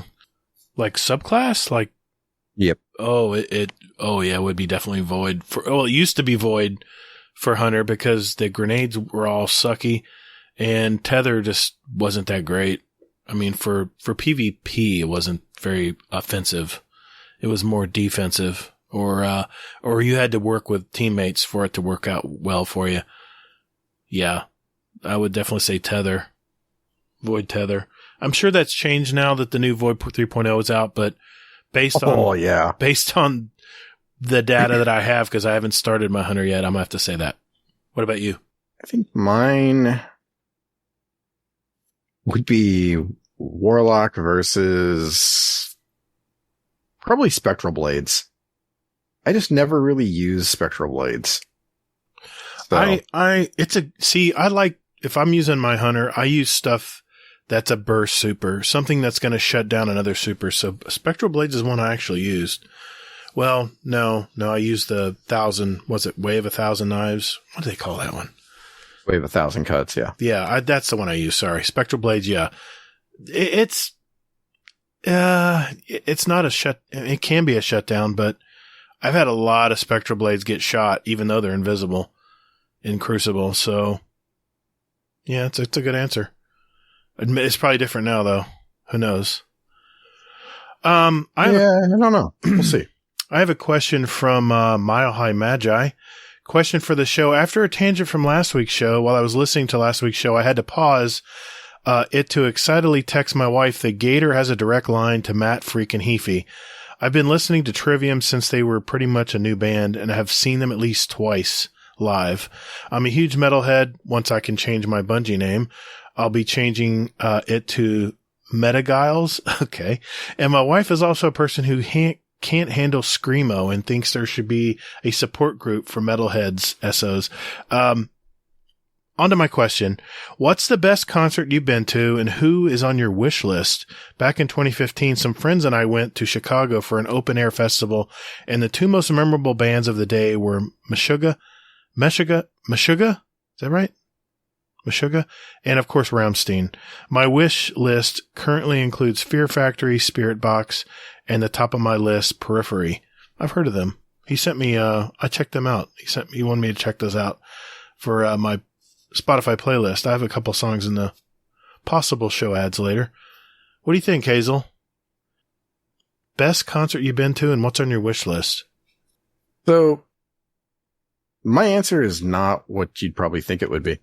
But the best concert that I've been to was probably Tim McGraw for his Live Like You're Dying tour. Yeah, that was a great song. It was funny because like that CD had come out like the week before this concert, and I had no idea about any of the songs. Neither did my wife. So, yeah, we were just like, okay. So we had the pleasure of hearing all these songs live and not knowing a single word of them, but it was great to hear so many people like singing along with him. Right. So it was just a really cool thing. Was that in Ohio? Yeah, in Ohio. Okay. At the Nutter Center in Fairborn. Nice. Anything on your wish list? Oh, what isn't? I know. Everything is on my wish list. I want to live again. Yeah, I hear you, dude. My best concert would be, I mean, I've talked about it in the past episodes. I don't know. Mile High Magi is kind of new to the show, so he probably didn't hear it. 1987, Van Halen, Bachman Turner Overdrive was opening for him. I couldn't hear for a week afterwards. Probably why I have a little bit of tinnitus now, but, my God, that was a great concert. And I started in the mosh pit and actually had to be removed by one of the ushers because I was getting squashed and I was getting claustrophobic too. So I was a stupid kid just out of high school. So, that's on me, but I'll never forget that concert. A great experience. And, yeah. And on my wish list, I'm just, okay, I'm going to just pull out the boomer card here. I'm not excited about big giant concerts anymore. I tell you what I would love to hear is like a small room, like an unplugged version, like a small, there was a place in Orlando called the Downtown Jazz and Blues Club where independent artists would come in. It's kind of like coffee house, but you would have all kinds of people come in there, and it was great because you would have maybe 50, 100 people gathered around on a small stage. I really love that kind of live music now. And I like the more intimate, where you right there, you can actually talk with the artist and actually hear something they're coming up with. So more personal. Yeah. Yeah. I mean, it's like sports arenas. I mean, I remember when I went to my first Orlando Magic game. I had really good seats too. I sat down in the seats and all you saw was them dribbling the ball back and forth. And then when they scored a goal, everyone cheered. And I'm like, wait a minute. Where's the announcer? Where's the play-by-play? What the hell's going on here? And that was my first live sporting event. I was like, wow, it's totally different. So I feel the same way with, my wife and I were talking about this the other night. We were talking about live concerts and stuff. And other than a lot of like-minded people enjoying the music together, like a big giant party, that's the appeal of a concert to me. And not so much the sound quality, because you got all the reverb and time it gets back to you wherever your seat is. It's probably not the best quality sound. But, yeah, I like more intimate, more unplugged versions of any group. I'd love to see Foo Fighters unplugged again. That would be awesome. That would be really good. By the way, have you seen, speaking of Tim McGraw, have you seen 1883 yet? No. Oh my God. No, dude. not at all. It's on Paramount Plus. It is so good. It is so good. You got it. You can't miss it, dude. You got to definitely see it. Yeah. We still haven't watched, Yellowstone. So we're actually watching, an awesome show, real quick here. Yeah. It's, The Gilded Age on HBO. Oh, really?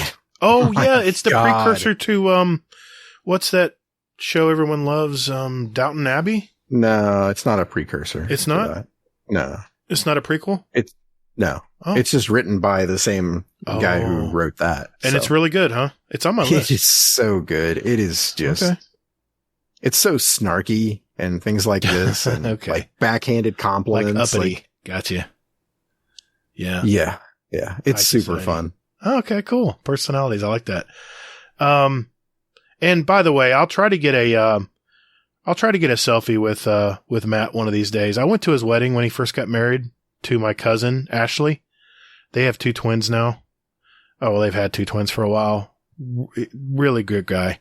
Always was, he's fully tatted up, and Ashley, of course, has a sleeve as well, but she's not quite as tattooed up as Matt is, but, for him to stick it out in a family get together, like at Christmas and stuff, I always remember he was always so chill.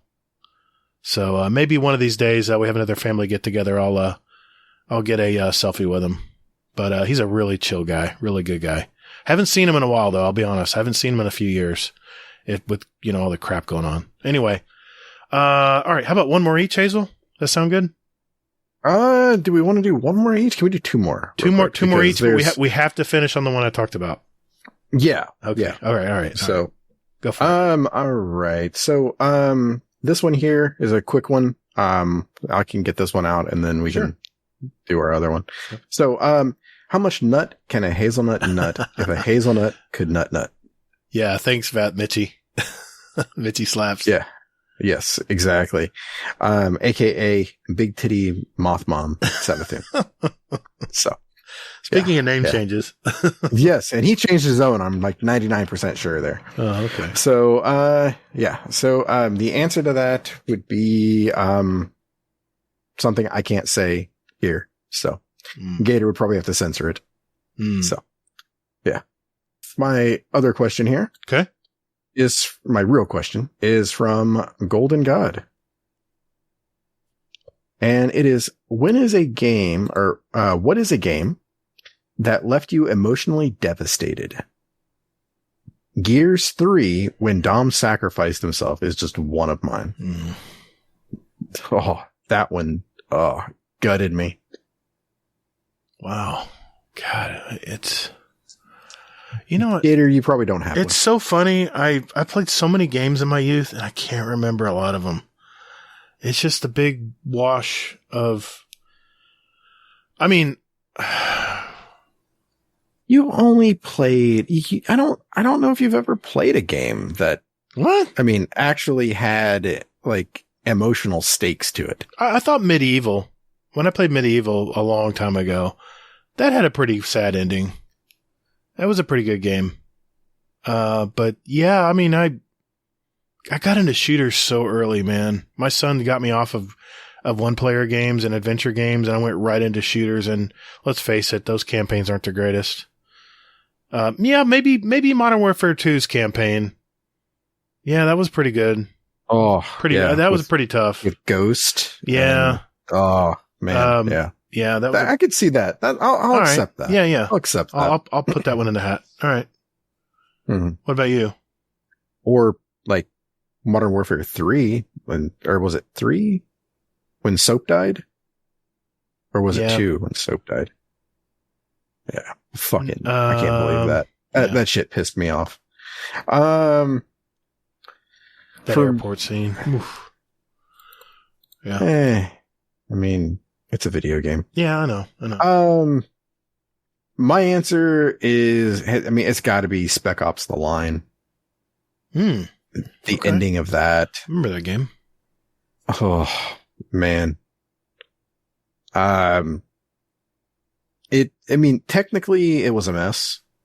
But the story to it was just pretty good. And then up until the end, when you find out that it's all basically in this guy's head and he's like suffering with PTSD, and then it's just gut wrenching at the end. Okay. That shit haunted me.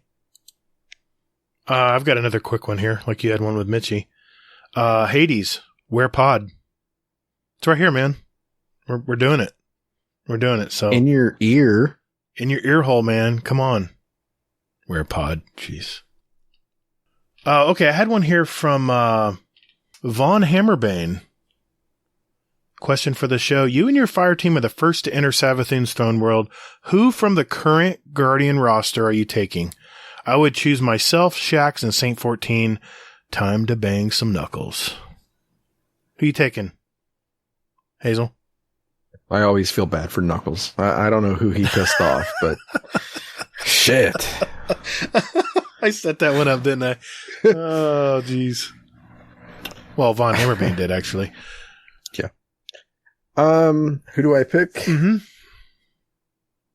I'm going to take a liberty with this question. I'm going to say myself, Crow, and Keitel. Really? Why so? Why Crow and Keitel? Crow, just because I want to see what he can do. Okay. And Keitel, because she's just a fucking beast. She has horns. I want to see her pick up, I want to see her pick up somebody and just fucking slam them or tear people in half. I'm like, yeah. Yeah. All right. For me, maybe Shax and her would be a good one too. Dude, that'd be fun. It'd have to be Ikora for me. I mean, fellow warlocks. What? Fucking spare me. No, that woman's badass, man. I'd only need her. That's all I'd need. She'd have that big invective shotgun. I'd be good to go. Is Savathun still an answer? I don't think that works. No. Okay. Wasn't sure. All right, I got one more here, and then we'll do that one we talked about. This is from Sweaty Spooks. Hope you're doing well, buddy. Stay out of that snow, by the way.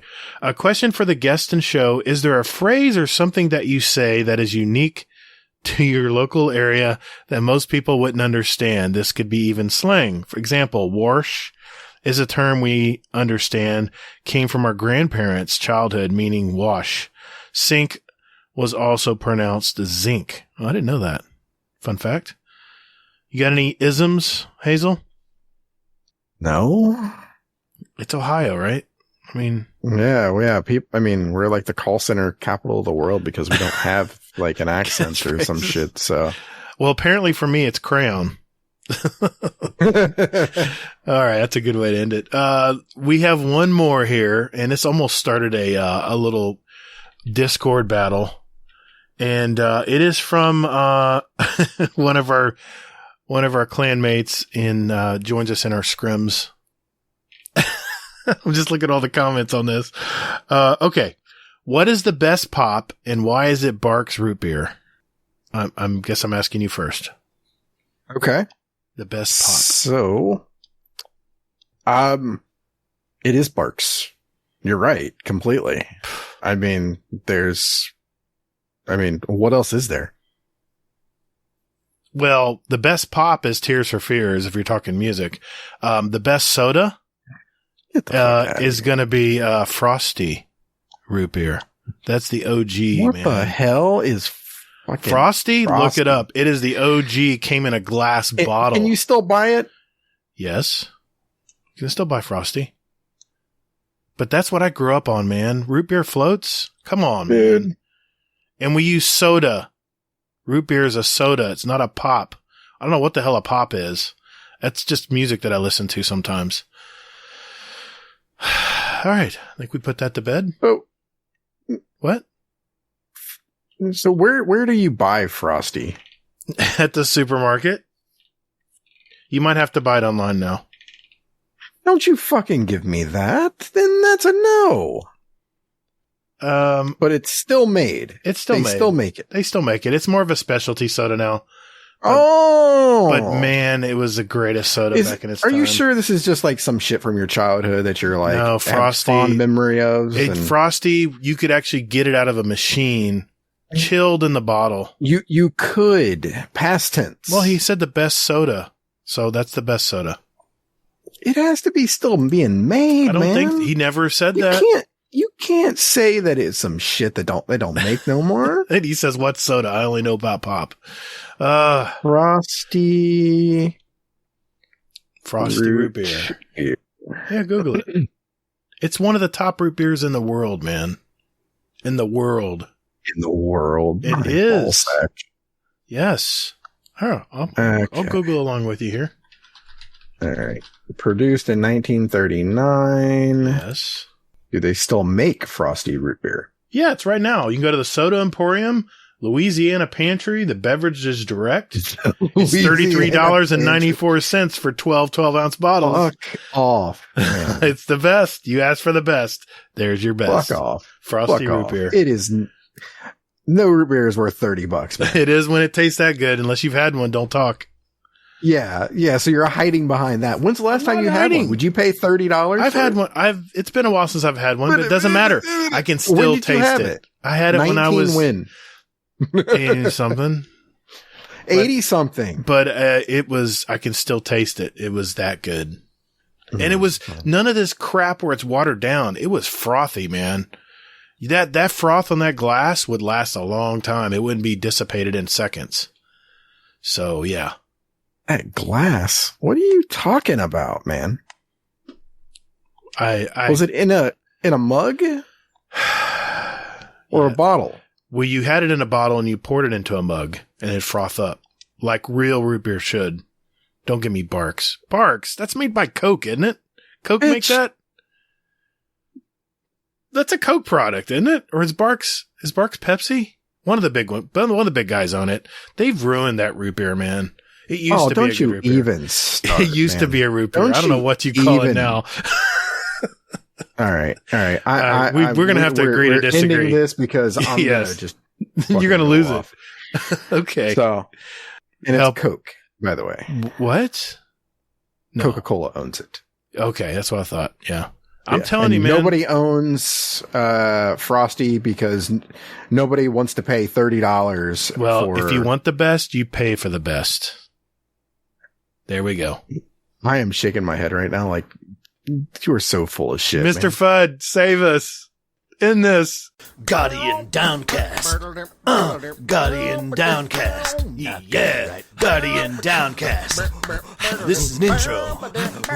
Guardian Downcast. Guardian. Not copyright. Guardian Downcast. Thank you, Mr. Fudd. Oh, by the way, 68 degrees. Kind of cloudy tonight. Not seeing the moon too much tonight. I'm sure Hazel's showing me it right now.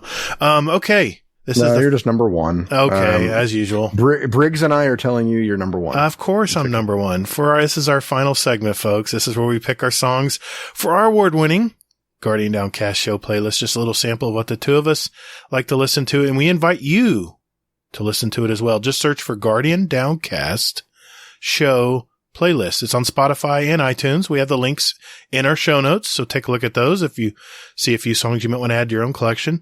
We now have 929 songs representing all of us and all of our past guests. Like I've mentioned in previous shows, it's our musical history since July of 2019. Hazel, I'm curious, man, what'd you add tonight? I didn't see what you added. It's because I didn't add anything because I've been busy playing Destiny.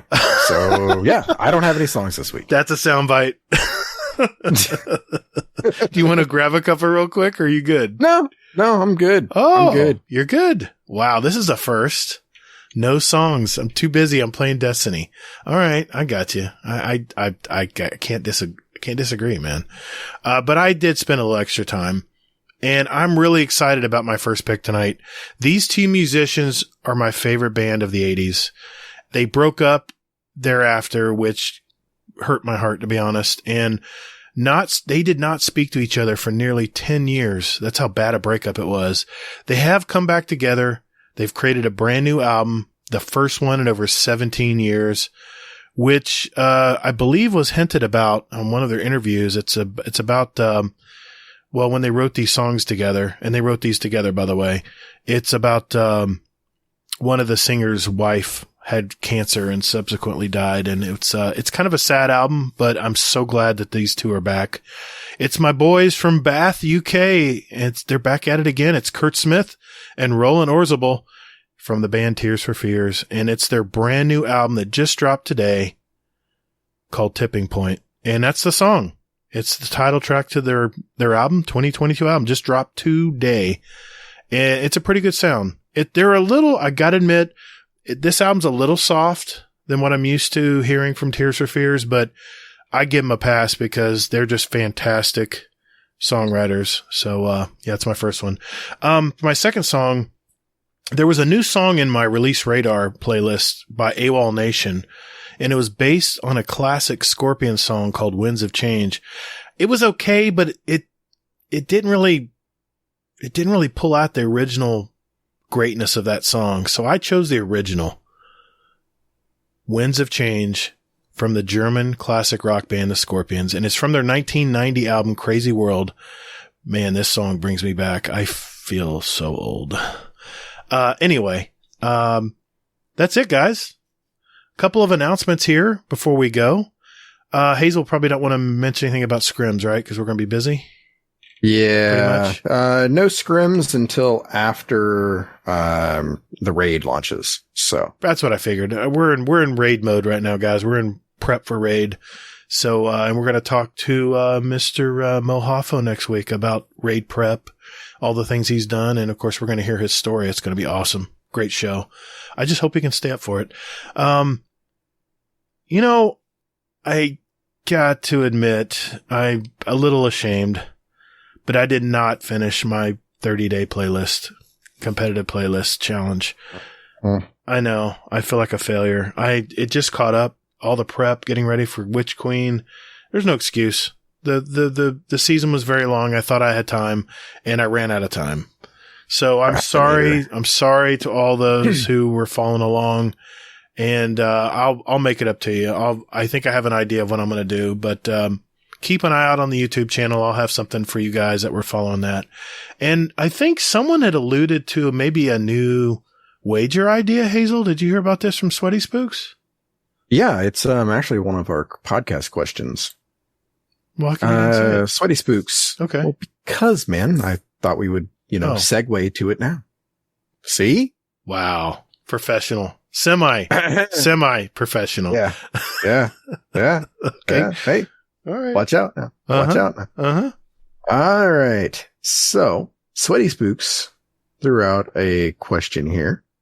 And it is, he tags me in it. He says, I have to admit, your PvP skills have drastically improved from ass. I added that last part, since doing scrims. My question is Hazel ready to hit legend in comp before Gatr this season? Wow. I believe you can do it. Wow. You sure you want to take on that challenge? How hard could it be? I gave up on it at the end of the season. It was tough. Dude, it was you had 6 months and you couldn't. You didn't get around to doing it. It was humbling, man. It was humbling. Comp is it's a special playlist all its own. Yeah, if you're down, I'm down. What the hell? I mean, I think everyone's going to be rooting for you to win, obviously, because you don't play as much PvP as I do. Pretty much. But I'll keep you honest. Sure. I'll keep you honest on it. The first to legendary. No, let's make this fair. Let's face it. We're not going to be playing any comp right now. We're preparing for the raid. So why don't we say we have an official date that starts? Is that fair enough?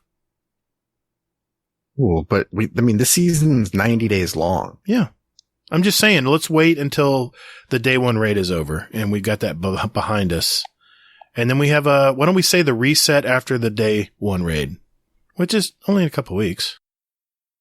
What do you think? All right, I guess. Okay. I'll twist your arm. All right. Reset.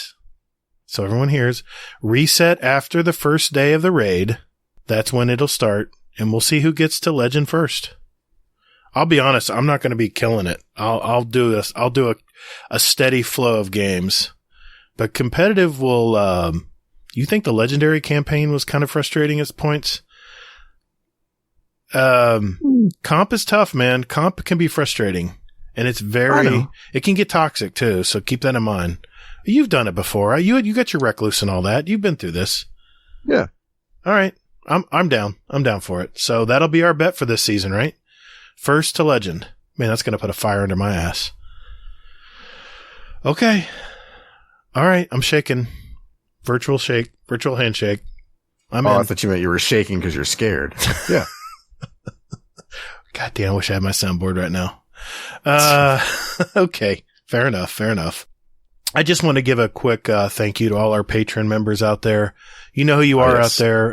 The support you guys have been giving us is just awesome. It things aren't free. I'm sure you figured out our shows are pretty long. Those file sizes can get pretty large. I'm sure you found out. Yeah, our file sizes are pretty large, and that's how we get charged on our hosting site is based on file size. So yeah, we pay a pretty hefty fee every month in our hosting fee. So that definitely helps out with that. We have a new website we're going to be launching pretty soon. I'm excited about that. It'll just make it easier to communicate with us, do all kinds of different things. I'm working on that right now, in fact. So we got that coming, and I hope that you guys have been loving all the extra little shenanigans and little bonus content that I've been throwing out to you guys on the Patreon page. Like I said, it's just like a little love of mine that I like to do. Little things like, like the pre-launch, pre-Witch Queen prep list or prep strategy, little things that I have learned from YouTubers and whatever, and not to ramble down the road here, but hopefully that helped you out. And I know supposed friends like All Thumbs didn't even watch it or didn't even listen to it. So, if I don't know. we do, the one thing we both can agree on is we love this podcast. We love it for the love of the game. We love to have this podcast every week just to help inform you guys, help you guys, and just talk Destiny, man. That's what we like to do. So for all you out there, thanks very much. We appreciate it. If you are interested in supporting us, check out our Patreon. It's patreon.com/support Guardian Downcast. And you can join our patrons for less than a Twitch or YouTube subscription. So thanks for that. We are offering a special founder decal for our founding members. It's designed by our very own Snail Entrails. I got them right here on my desk, ready to mail out. There's a few left still. So when they're out, they're out. If you want to join up, and we'll make sure we get a couple of these to you. Just keep in mind, we will need your mailing address or a post office box or something so I can get them to you. All right. Now that's a wrap. If you're just listening, for our listeners out there, we have 136. Wait a minute. We have 135 other episodes with interviews from gamers all over our community. So take a look at those. Like I said, especially if you're just finding out about us. And Hazel, where can people find you, dude? Hazel NT, anywhere and everywhere. And I am going to be streaming a little bit more. Yes. Yeah. Come on, man. So it's a kind of a fun little thing I'm finding out now. So yeah. So there we go. And I'm the Hazel NT there on Twitch. Nice. Good. Hopefully you'll do that day one raid. Oh, by the way, did we say that? Hazel's on my team. Or I should say me and Hazel are pairing up with 4 other poor souls. I mean, awesome team members that are going to get us through the day one raid. Yep. It's going to be a chill group this year, man. I'm looking forward to it. So, we're finalizing one spot left. So I won't mention names right now, but I will mention it next week when Mo's on. You can, find me on Twittersville. It's at Todd the Gatr. Remember, that's GATR. You can find me on Steam and PS5 as Gatr, all caps, GATR. Don't forget those underscores. And I'm on YouTube, spelled the very same way, or Gatr-Guardian Downcast, where we post our episodes every week. If you want to listen to them while you're hanging out in the office or working during the day, you can listen to them via YouTube. Just another way you can follow along and see what we're doing every week. All right. I forget anything? Yeah, I am forgetting something. This is a very funny Scumdeath's Corner. All right, Uncle Scumdeath. What's bothering you this week, brother? Hello, and welcome to Scumdeath's Not Very Happy Corner. We had a bit of a party last night, and really nice time. Went to bed about 4 o'clock in the morning, and sort of woke up, and my bank had texted me saying, "Ooh, you're in your overdraft." I'm like, "Hey, why am I in my overdraft?" So I've checked my bank, and apparently, somehow, while the fucking PlayStation was turned off for the last couple of days, they've taken 70 quid out for Elden Ring. What? I've heard of the game. I ain't bloody bought it. Fucking just put me in my overdraft now. It's 70 quid taking out the PlayStation. I wasn't even going to pay 70 quid for bloody Witch Queen. So what the hell's going on now? I do not know. So I'm going to have to get hold of, PlayStation's closed. They're not on the phone. So I'm going to have to phone them tomorrow, like Monday morning, and then try and get this fucking sorted. Oh, are you kidding me? Tell you what, right, screw it. Fuck PlayStation. I'm going to Xbox. Get fucked. Oh, it's done my head in. Just woke up and I've had to wake up to this shit. Someone's taken 70 quid off me for something I don't even want. I'm not happy. Scumdeath is not happy. Anyway, well, I'll have to phone the bastards tomorrow and tell you what, they can get fucked. Love you all. Bye. Great. Thanks, PlayStation. We lost another one. They're going to be jumping over to Xbox with Hazel over there. Great. It's green over here. Green, huh? Green for money, like you're going to spend it every month. Okay, I won't get into it. But it's free. So. Hey. Come on, Scumdeath. You got to buy Witch Queen, brother. If you like story play, you got to get Witch Queen. Come on, man. Anyway, continue to be safe, everybody. And more importantly, Take care of one another. The path to victory is long, but there's always hope. Fight! Thank you all so very much for listening. And later, Guardian. Get toddled.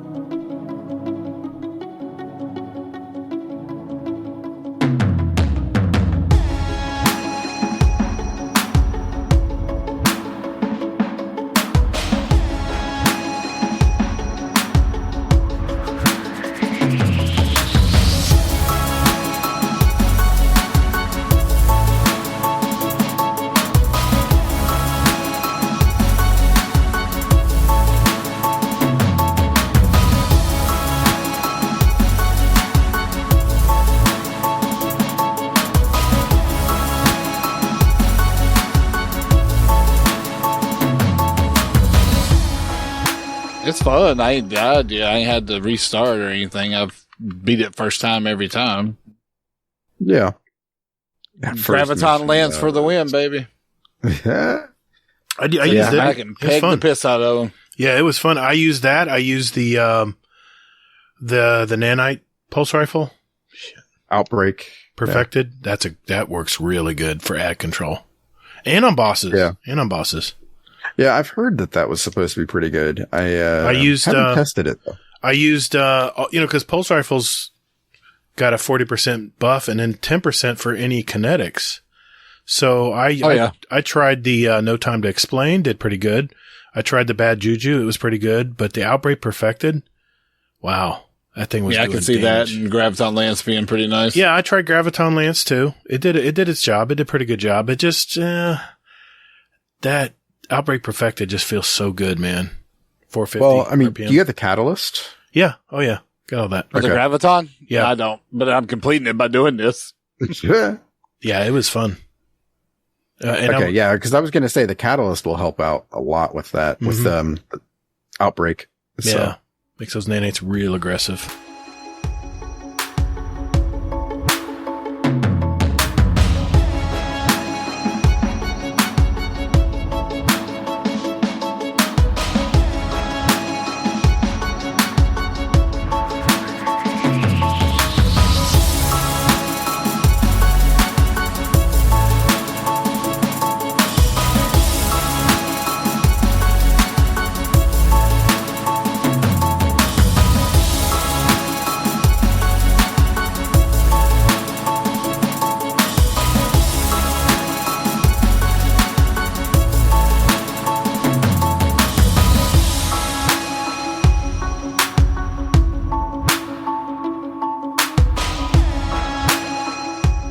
It's because I didn't add anything because I've been busy playing Destiny. You want the best, you pay for the best.